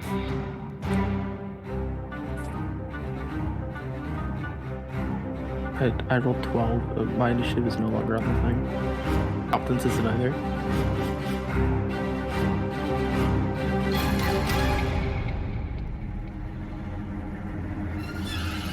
Just those guys? So I clicked on my token. Where do I roll initiative? That's... Hey everybody, I would never use a roll 20 character sheet. Get fucked. I don't know how to get into my roll 20 character sheet. Click on your character. Nope. Yeah. Nope. Just he needs to learn. Click on your character. Teach me. Yeah. You can click on your character, and then you can do it in D&D Beyond. And do it in D&D Beyond. You could just click on your character. Oh, that's all I had to do? Yeah. The initiative roll is right under your proficiency bonus. Did it go? No, I got that. There you go. I rolled a 6.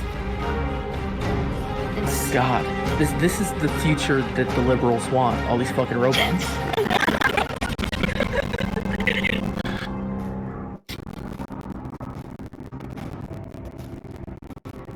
It did say I rolled a 5, so I don't know where that 17 came from. He's in your old initiative.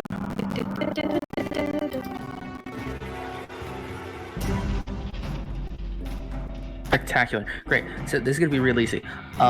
What Craig is going to do is he's going to fumble and pull a marble from that pouch on his hip, grip it in his fist real fucking tight, and then throw it at these idiots.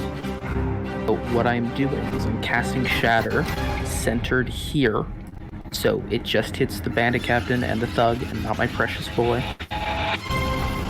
Hey Grim, it looks like you're muted in your stream. At least that's what Danny and Lady Miss Stella are saying. Yep. I was raging. It was okay. You didn't have to hear what I was saying. Roll twice, and I'm very upset. But the first roll was a 21, so they need to make a DC 14 con check. Okay. Take 1,200 damage, or 2,100 damage. Jesus. So they take half, which is 11. 11 points of damage. Okay. And as his bonus action, he's gonna, in the heat of this terrible battle, give Gulia just a quick little pat on the shoulder. Again, I'm so sorry about this. And cast a Hexblade's Curse on her. Okay. Easy enough.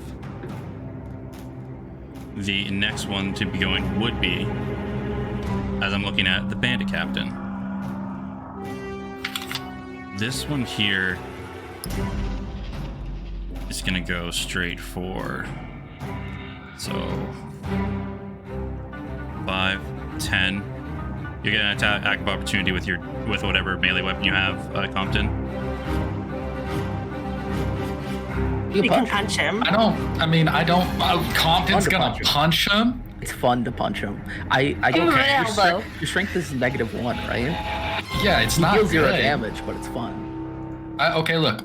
We'll attack the punch. All of those might are as on well. Craig. 21, 17, 20. Shield, because fuck all of that. None of those hit. No, I did hit him with a punch, though. Yeah, you punch him in the back of the head for 1. And he just runs.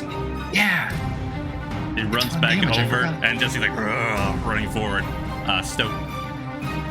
Alright, Stoat is going to move up to this lady here, who looks a lot familiar. And she is going to try a trip attack. She's got her Dian dagger and her rapier that she's pulled out in the meantime. Okay. So this will be a rapier. Fuck. That's 13. 13 against the woman does not hit. Alright, she's going to try it again. Does that use my trip attack or no? Did I use a... Well, you can apply, so you would figure out you hit and then apply it, right? Oh, okay. So, okay, alright. So I'm going to try and do a second attack. Okay. Same with the rapier. Okay. Alright, fuck. That's a 15. 15. Like, you see she's bringing up her mace again to deflect it off of you, but you just sink in underneath of her arm. Just barely hitting. Oh, I'm going to try and trip her up with that. Okay. Okay, so that's a DC 14 that she's got a strength save. 23. As you, swing into her, right into the calf, you stab in, but she just stares you down right and just growls at you. Alright, well, the damage for that is going to be... okay, so it's 10, 17, plus the sneak attack damage, right? Yep. Because she's in combat. So 17, 20... 22 damage. And you don't seem to be doing as much as you hope. As the rage flowing through her, she seems to be completely disregarding your attacks.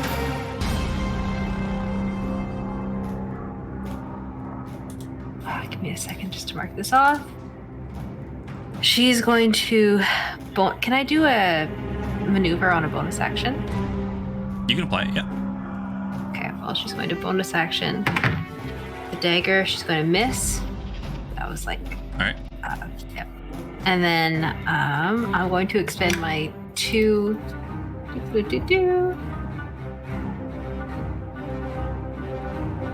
is it?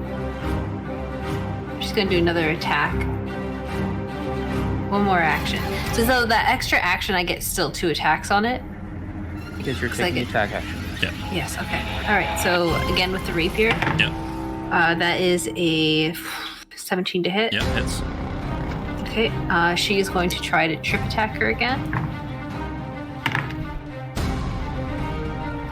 She stands her ground. Alright, well, that is another 13 damage. Alright. Mark that off. That's that. And I can still keep using these maneuvers, right? I'm going to try and trip her one more time. As long as you remember you only have so many superiority die. Yeah. Okay. Okay, well, it doesn't matter. She hits for... yeah, 13. She misses. 13 would miss. Yeah. Just stay there. Did I move myself? Yeah, I did. Okay. That's it. Alright. The last one would be the last thug. Let's make sure I got the next one up. Yep. And this one sees a lone target and will run up and is going to try and take Reyna out. With a mace, 2 swings at you, 15 and an 8. 15 hits. And he slams into you for 4 as he smacks you right in the side. You're all not getting out of here alive. See about that. Alright. And next up is Thug against Compton. Sees you. I'm going to roll a strength check. He's going to try and flip the table you're on. 21. Make me a dexterity saving throw. DC 13. So he's not pushing me off the table. He's lifting the table from the corner. Yeah, he's like trying to tip you over off of it. 21 strength throw. 21 strength. Strength saving? No, yours is a dexterity check, saving throw. So dexterity save. So +2? Yep. 20. 20. You slide off and land on your feet.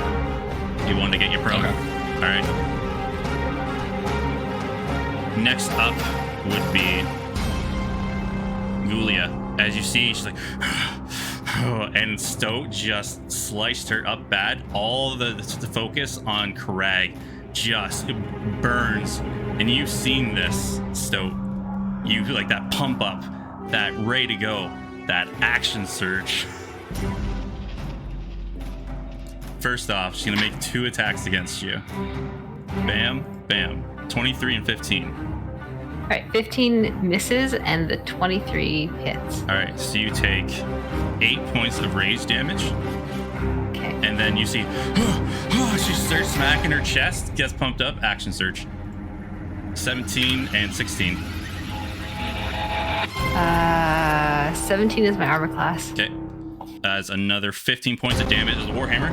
Just like you kind of dance back, skirts you, and the other one, she comes over. You're not expecting another swing, just wham, right down on your shoulder blade. Okay, she's going to parry that so that it reduces the damage. All right. By 7. 8 damage. Okay. And as a bonus action, she is going to go take a deep breath in, and you see some of her wounds are starting to close up.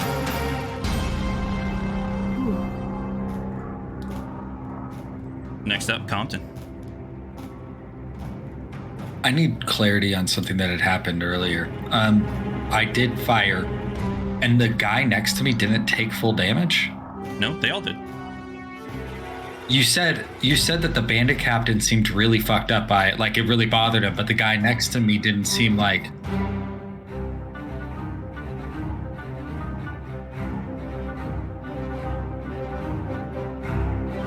Okay. I was concerned it was like a resistance thing. So, okay. This gentleman is still next to me, but this dude over here is so am I off the table down here now? Yeah, sorry. So everybody, it was a question. You're right there on the table. So the table's flipped over. You'd still be in that square because you landed. Like, okay. You flipped the table. Okay, you so landed on her.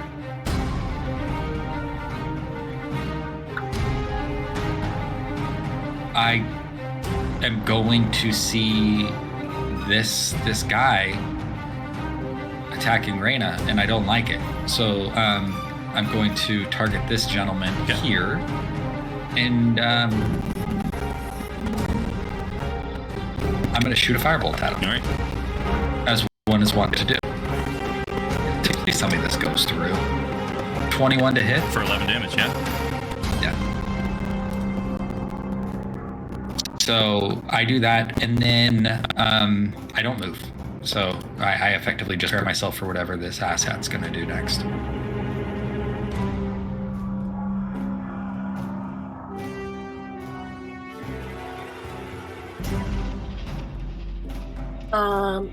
This guy's right next to me, so I'm going to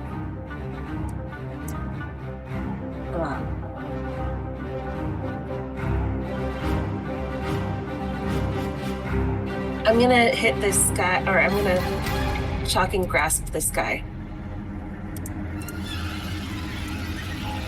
But I can't bring it up.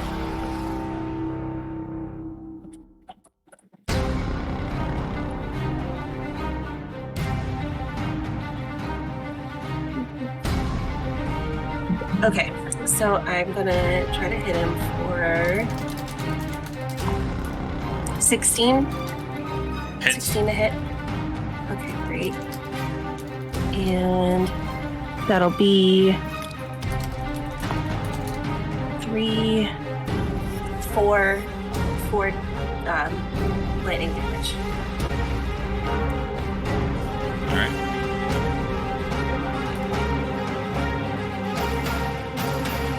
And then I'm going to Misty step over behind the bar here. Okay. Over here. That's my turn. Next up is Craig. Okay, so seeing all of these combatants near him, he realizes, I don't have my fucking weapon. I cannot enact anything meaningful here on these people. But there's still a boy by my boy, so I'm gonna shoot that boy. Okay. So he's going to lean like over the bar to get a clear angle, and 2 Eldritch Blasts on this thug up here. Okay.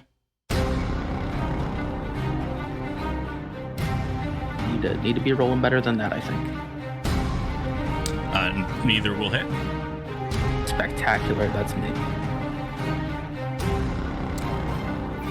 This one here. Magic's new to Craig.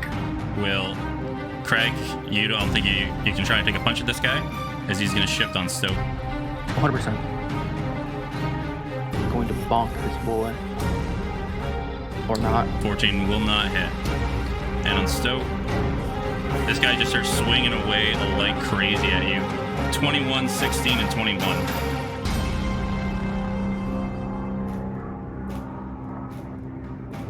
$17 your armor class, yeah. So you take another points of 12 damage as he sees it there. He's like, "Don't worry, Julia, we'll clear the bar." And he's just stabbing 2. It was like this one scimitar slices you in the back. The other dagger just right in the back of Stoke. That's the end of his turn. Stoke. All right. So Stoke hates that, but yeah, Stoke will retaliate on him. She's gonna take 2 hits on him with the rapier. First one hits for a 25. Yep, hits. Okay, the second one hits for a 21. Both hit, yep. Okay. So that is a 8. And so 8 and 7 damage on him. Piercing. All right. And then she's going to bonus action him.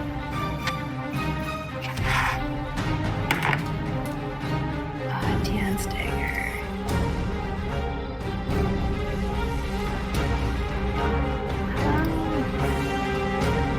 Sorry. 4. Holy shit, that's 27 to hit. Yep. Okay. And that's a D4.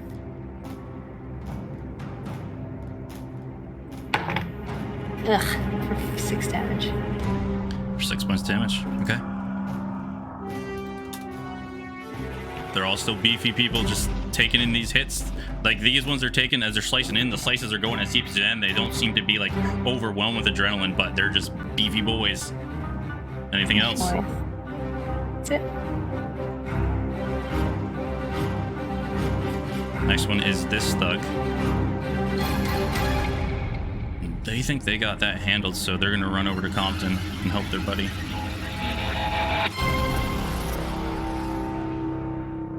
Actually, no, he's gonna swap out his weapon and shoot at Reyna. 13 to hit Reyna with a crossbow. Yeah. 13 hits? Yeah. Okay. Wrong. What? Wait. Yeah. Surely not. That's my AC. I gotta get better armor. Yes. 1 point of piercing damage with this crossbow. It's like he's like trying to get over the bar and everybody and kind of like side slants and it just like dings your side.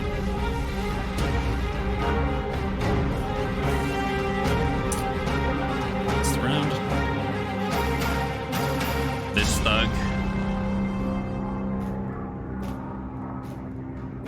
He's still empowered by these guys. He's got one more fight in him for a round. 2 mace swings at Compton. 18 for 5 points of bludgeoning damage. He's just like swinging wildly. We gotta warn them, he yells. 5 points total? Yep. Compton, I'll eat it. All right. Ophelia. Ophelia? Not Ophelia, sorry, Gulia. I know.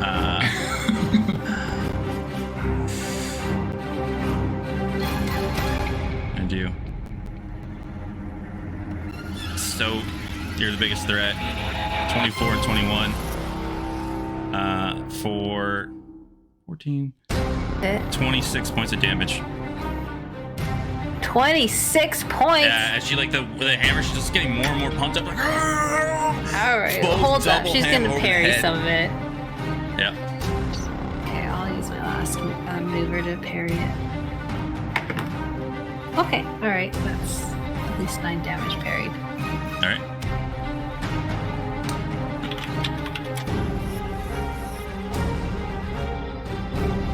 Compton. Okay, so I have a question. I see Stoke getting fucked up in this situation where she's effectively surrounded, right? Yeah. Can you put that template back on the map for me for that 15-foot cone? If I stay here, I can't hit the thug against the wall, right? I need to see. I'm almost certain, but I want to verify before I take this opportunity attack. I want to hit the bandit captain and that thug.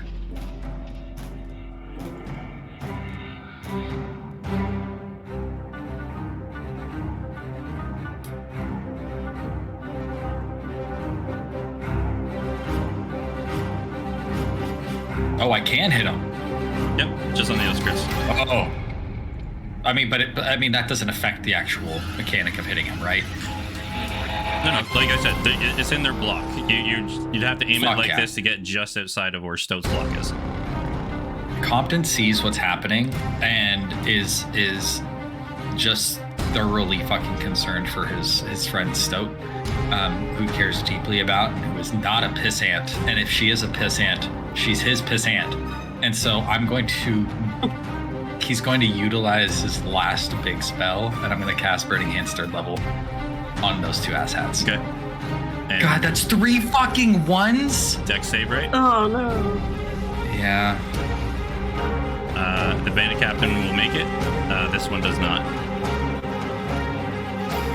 So how much damage total? 11? 11, and I guess halved for the fucking bandit captain, because that's fun. You gotta get out of that fucking flanking position, kid. And he'll still just hold his ground where he's at.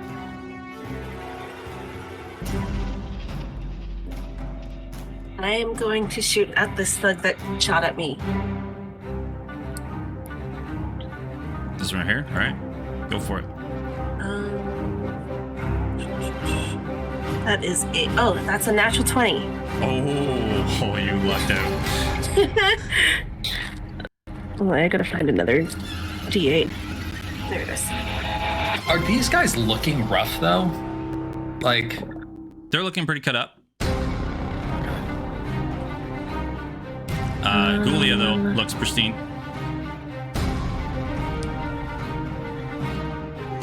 Alright, that's 12 piercing and 2 psychic. So you see, as you pull up to take this shot, this individual here, you saw he was eyeing the door, and looks like maybe he was about to bolt his next round as you right in the neck, piercing him to the wall.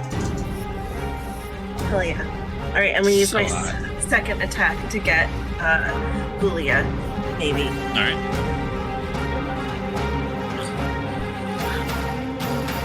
Nope, that is a 9, so never mind. The thing is, like, Are you sink applying it the into her gauntlet shoulder. damage? No, because she's not using it. Yeah. She's not using the charges. She just has to say she uses the charge if she wants, but she hasn't been. Yeah, I haven't been. As you launch it into, like, her shoulder, it hits, but you see she just turns and...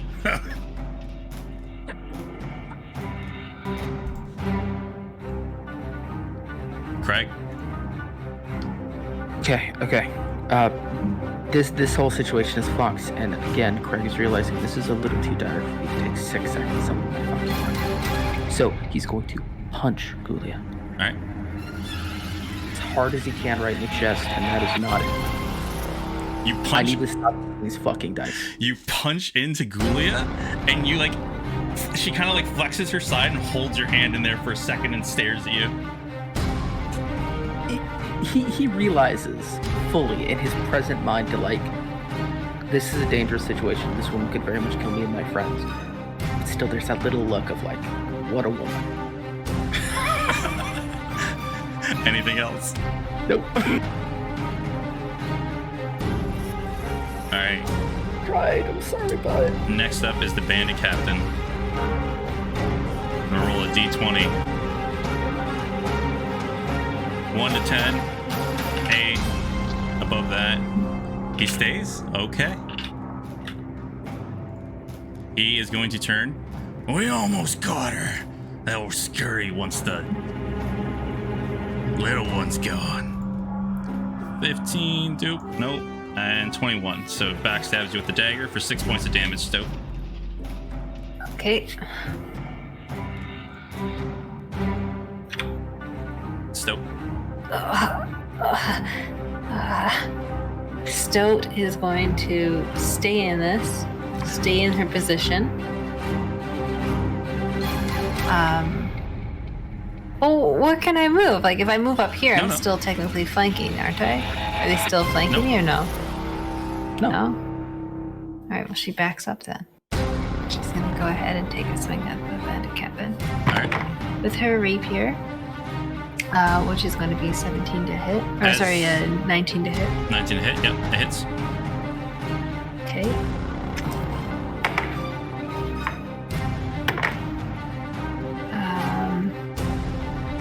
So that is a 7. 7 points damage. Yep. Another hit with the rapier. That is a 18. 18 hits. Oh, good. Okay, so that one is a 12 points of damage. As you do it, and this one was with your rapier, right? Mm-hmm. As you do stab in with the rapier, just skewer him. As he spells the breath and he hits the ground. What weapon was he using? He had a scimitar and a dagger. Yep. And a dagger. Write it down. Oops. All right. Anything else? Bonus action. She's gonna second wind. Okay. And that's it.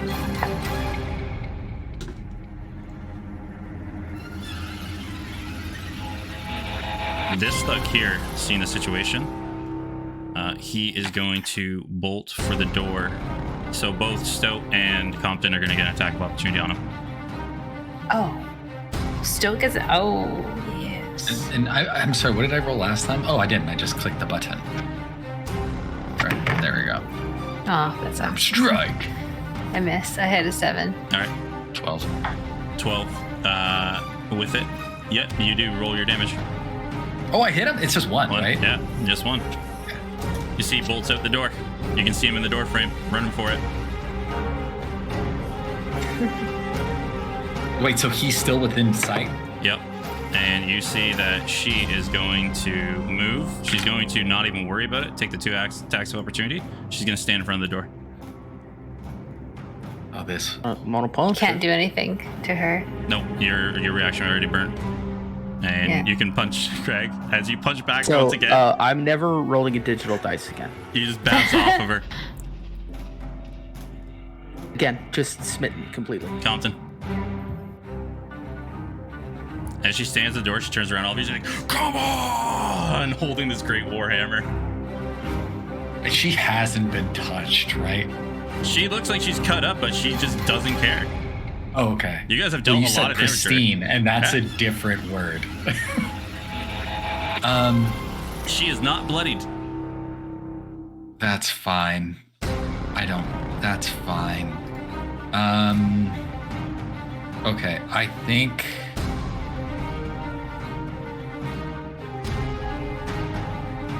Does she look like she's got a fucking fierceness in her eyes? Oh, yeah. Okay. She's living for this right now. You guys made her day. She's loving this. She's smitten. Okay. Compton is going to slide himself right here in front of Crag. And I will do And I don't know how this works through people, because just this take a gentleman shot, is yeah. literally Yep, no. This gentleman is.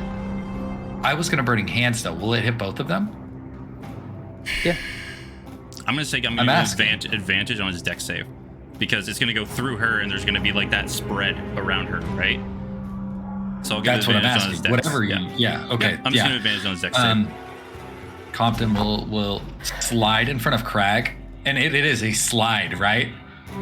Book fucking starts floating, claps hands together, opens up, and then I'll just burning hands. I'm imagining there's fire just littered around this place. And what's your DC?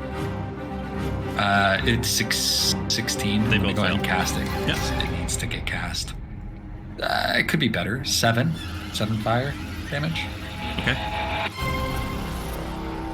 As you deal the 7 fire damage, you see he's running, and just scorching out the back, pulling himself through the mud, and falls into the mud, not moving anymore.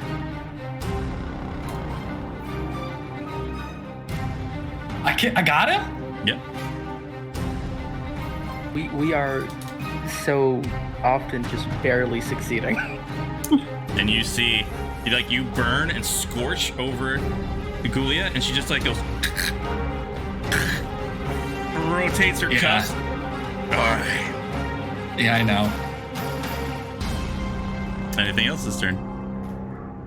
I'm gonna pray, not to a god, because that's dumb, but just for the act of doing it, I suppose. All right. And sit here. I need someone to roll me a D100, high or low. Always high. I'm sorry, you asked me to do something? Yep. Oh, hell yeah. It's always high though. 18. Aw. That's not high. Oh. Raina, your turn starts. Roll me a perception check. Oh. 16. With a 16, you start to hear directly in front of you, it sounds like coming from below. Oh. You got a So this motherfucker rat didn't coming make it out down of there the to counter. I'm gonna shoot Gulia. All right. Maybe. How do I grab? That's a 15. 15 just hits. Oh, really? Okay, great. So that's 6, 10 piercing, and 3 psychic. Wait, 6, 10, 12 piercing, and 3 psychic. Okay. And I'll hit her. Maybe I'll hit her again.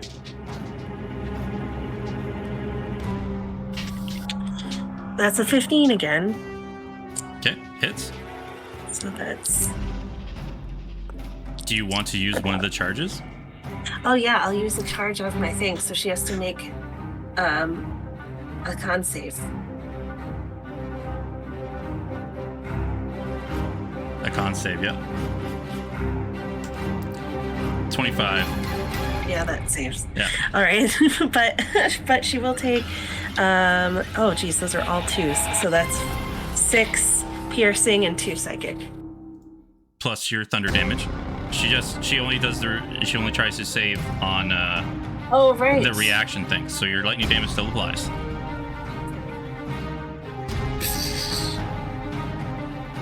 And that's two lightning as well. Okay, so I just 6, rolled- 6, 3, and 2. Yes. So many No, 2s. 6, 2, and 2. All right. Because I rolled all 2s. Okay. You see, as the bolt hits into her, the lightning spreads around her, and she just kind of shrugs it off. Craig. I mean, Splinter, I'm starting to hollow out at this point. Craig knows that he needs to get between his dear soft friend. You will see she is bloodied. That's good. He needs to get between his soft friend and this incredibly dangerous just so stupidly attractive woman. So he's going to do that. Okay. Right up there, and then he's going to try and punch her again. Okay. I have learned from my maul mistakes. does so much damage. My maul takes an action to produce. Yeah, but it's... Think of all the missed... 100%. This would have been so much easier if summoning your fucking pack weapon wasn't an action. I've learned from my mistakes. I'm not using digital dice because they have betrayed me at every turn in my attempts to court this woman. Okay. So I'm going to roll a physical die. I'm just punching her still, Yep. but it is a +8. Okay. Yeah, that's a 12 +8 for a dirty 20, and it is Yep. just Hits. 6 damage. All right. Because it is an attack that deals bludgeoning damage.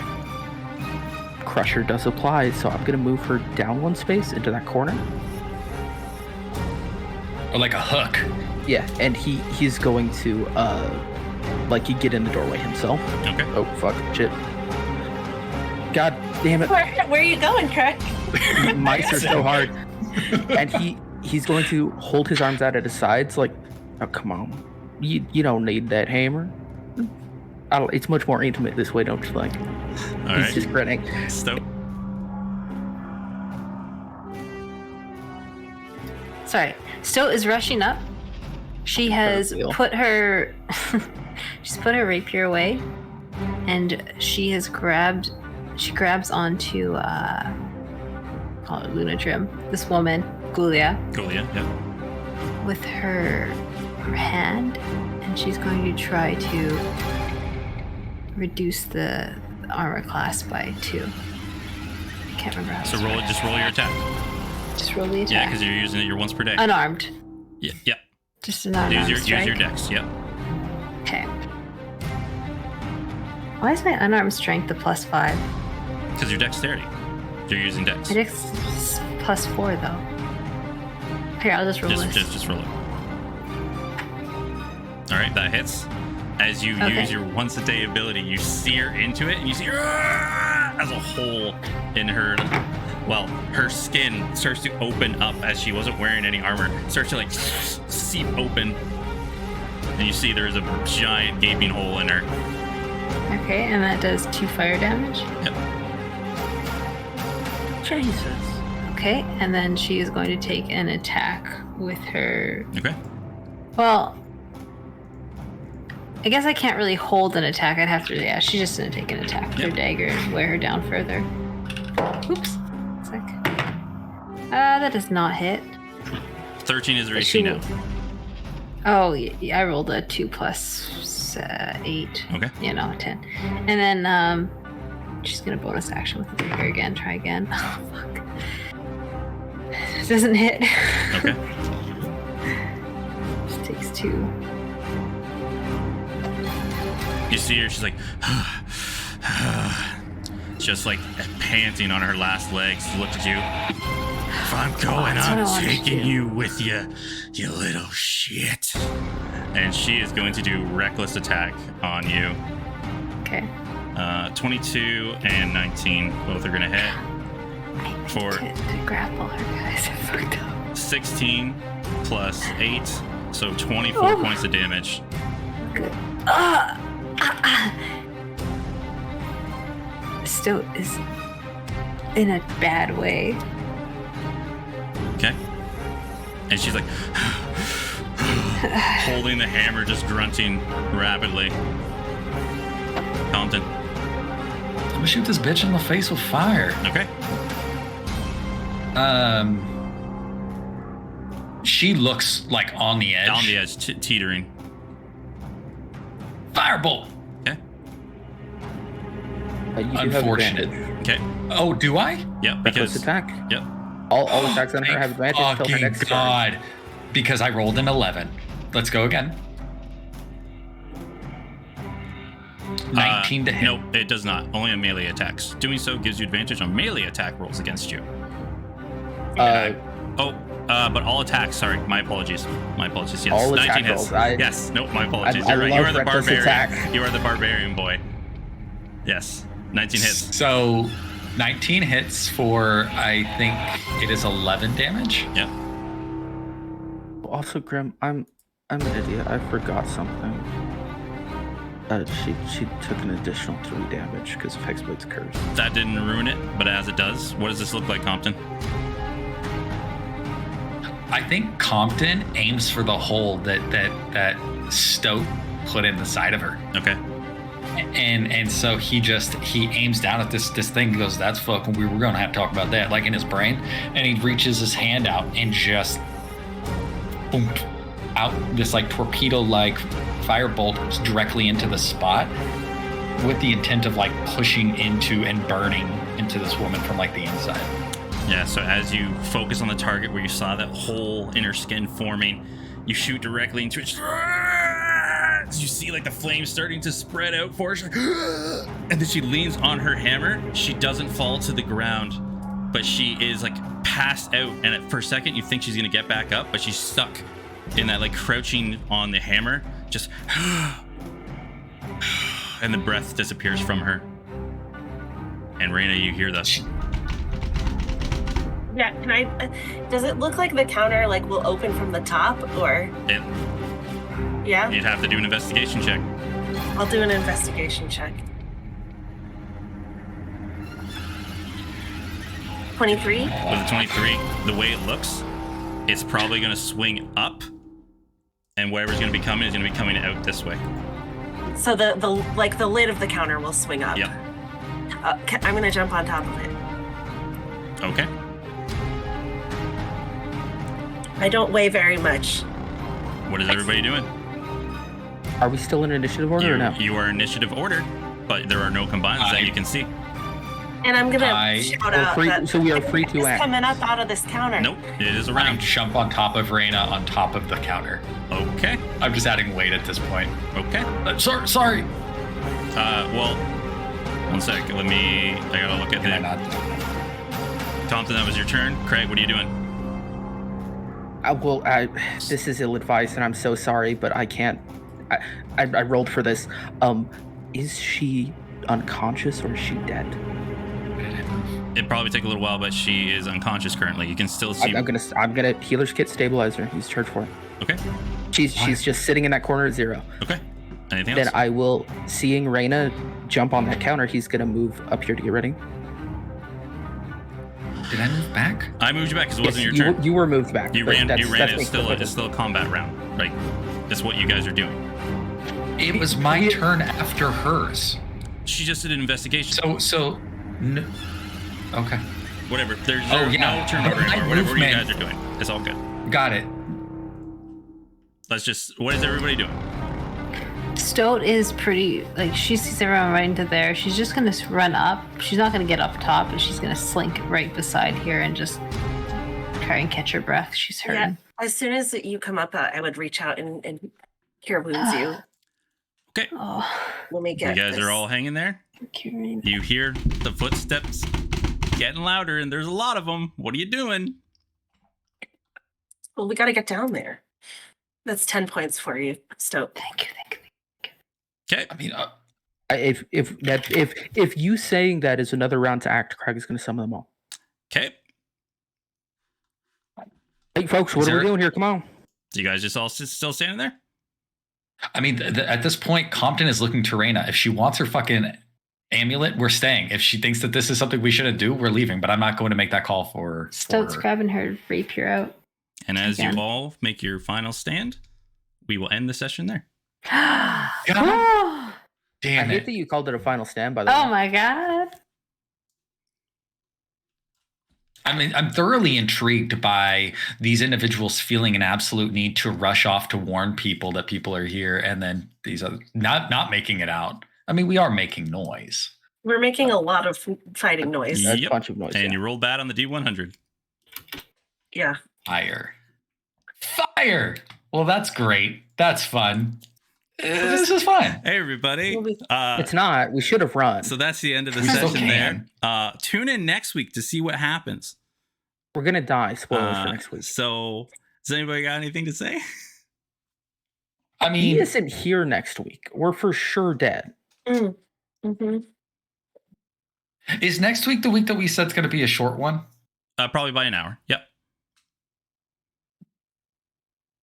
depends on where we're at. But I'm planning on trying to do 8 to 11 instead of 8 to noon, 8 to midnight next week. But it, of course, whatever runs, because we were supposed to be done at midnight tonight, but I wanted to get that combat out of the way. Yeah. Anybody got anything to say, everybody? The only thing I have to say is that I feel like we're putting ourselves in a position where it's going to be weird next week if we can't even be here to run our character. Yes. Do we just fucking leave the bar so it's not a problem? So and just a heads up. Fix that. For next week, I have a staff meeting from like 5 p.m. We start at 6 my time till it's supposed to be an hour. So I've just put myself down as like not going to make it because it's really rarely run just an hour. Yep. But yeah. I'm thinking like, here's my thing. We might as well plan as if B's not going to be here, and if potentially B's not going to be here, maybe the decision is we leave the fucking bar. Even though it's not ideal, it manages us being able to play next week without it fucking breaking everything. Yeah, guys, I'm a fucking fighter. Just, I'm easy. Just throw my. I guess she would fight until the fucking bitter end.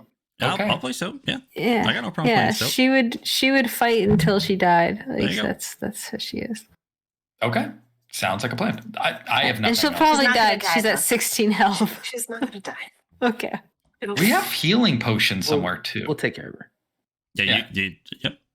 So we're gonna start off. Fine. Hey everybody! Starting next week, we're gonna start off right with combat. Right back in the combat initiative.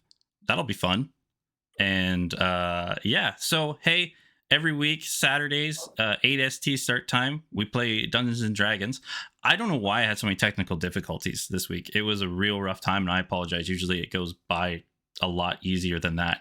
But yeah, hey everybody, thanks for stopping by.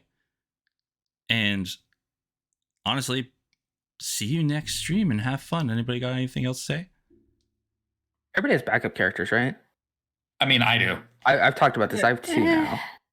Not really. We're gonna be fine. Hey, everybody! For those of you that tuned in for the first time, it gave Grim a whole bunch of new follows. Thank you so much. We really do appreciate it. This is very, very important. I'm gonna go ahead and talk before he tries to cut me off. We have made a transition. This game existed elsewhere, and honestly, it belongs here. Why? Because Grim is a phenomenal human being. He is a beautiful light in the northern sky. And I say that mostly because he's farther north than I am, right? And really, he does deserve to have a little bit of like the spotlight on him. And I think that this is such a great opportunity for you guys get to experience something that our table gets to. Right.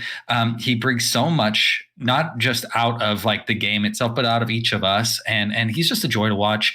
And if you followed tonight, thank you so much. I can guarantee you're going to have a great time moving forward. And we just really appreciate you. That's all. And shout out to Buck Tunic over there, who said he doesn't understand D&D, but what will come back because normally we don't do as much combat. It's mostly just storytelling around here. So I feel like it'll be easier to follow. Storytelling's real loose. We spend hours talking about the names of horses. We do a lot of nonsense in this time. And Buck Tunic, if you want to learn to play D&D or other tabletops, or just like know more about tabletop community, Friday is D&D prep night, where I just talk about D&D, what I do to make the game, talk about my players.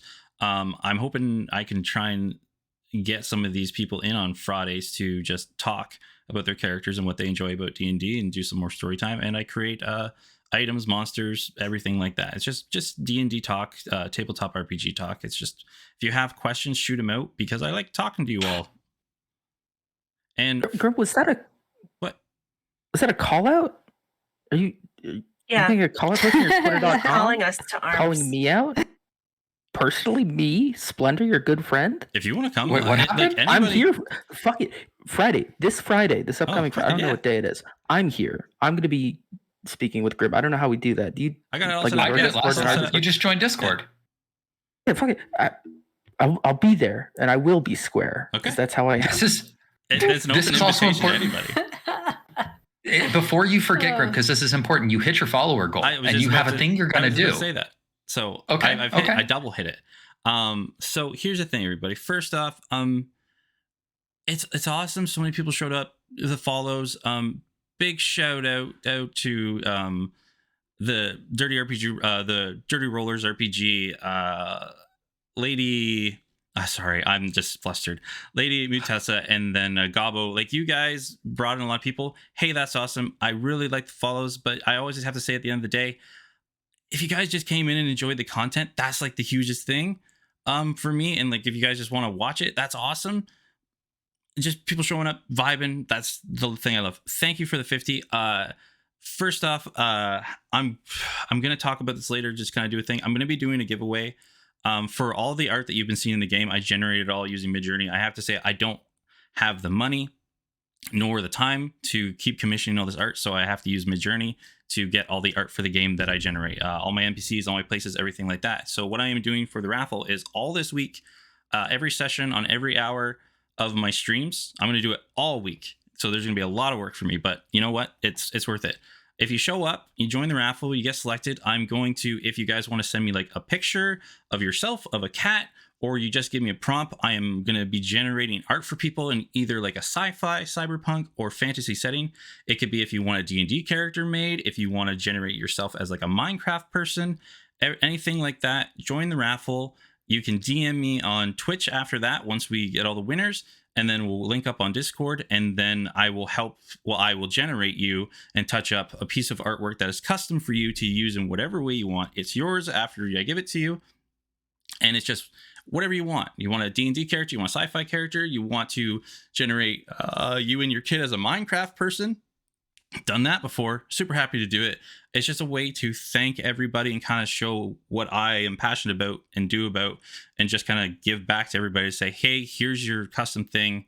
I hope you enjoy it. If you use it in one of your D&D games or your tabletop RPG games going forward, awesome. And just showing my immense thanks for everybody. So all this week, all my streams on the hour, or there's going to be a winner for the raffle. And we'll link up, and I'll get you guys all your custom art. The folks at home want to know if you have a Discord server. Where can we find Grim? I do not have a Discord server because there's so many Discord servers. I will work on it. I will make a Discord server if everybody wants to try and get in contact with me with Discord. I just know there's a million Discord servers out there, but I will work on creating one if people want to join in and talk and share, and I'll post like some of my reference material, all that type of stuff.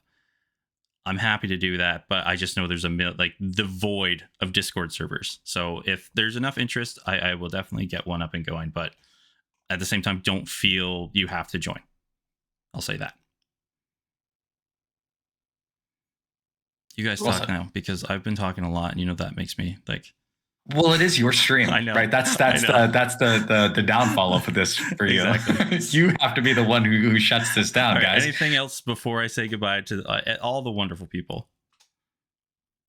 I don't think so. I think we covered it. Come back next week. We'll be here. Yeah, come back next week. Yeah, TPK. Have a great night, everybody. We're gonna be fine. Bye, y'all. Love you. Bye. I'm gonna mute them all for a second, everybody. You guys don't watch stream. I'm gonna say something to everybody. I'm gonna mute myself. Oh, I can't watch the stream? So just turn it off now. Turn off the stream, all of you. Oh, I'm turning it on now. Everybody, anybody who's in the raft, you're legally obligated to tell us what he says. Yes. I'm not gonna watch it because I'm a good boy. I won't watch, but I better fucking know. Okay, bye guys. You don't talk anymore. Hey everybody out there in stream world. It's bad. It's real bad. It's real bad. I just need to tell you all, it's bad. Things happened. Everything's going to shit. So it's gonna end there. We're going to combat. It's bad. It's really bad. I think a lot of people who played a lot of tabletop RPGs know what's coming out of that basement's no good. So, hey everybody, prepare yourselves for that next week. It's bad. All right, goodbye everybody. I love you all. Goodbye. Oh, goodbye everybody. Have a great night.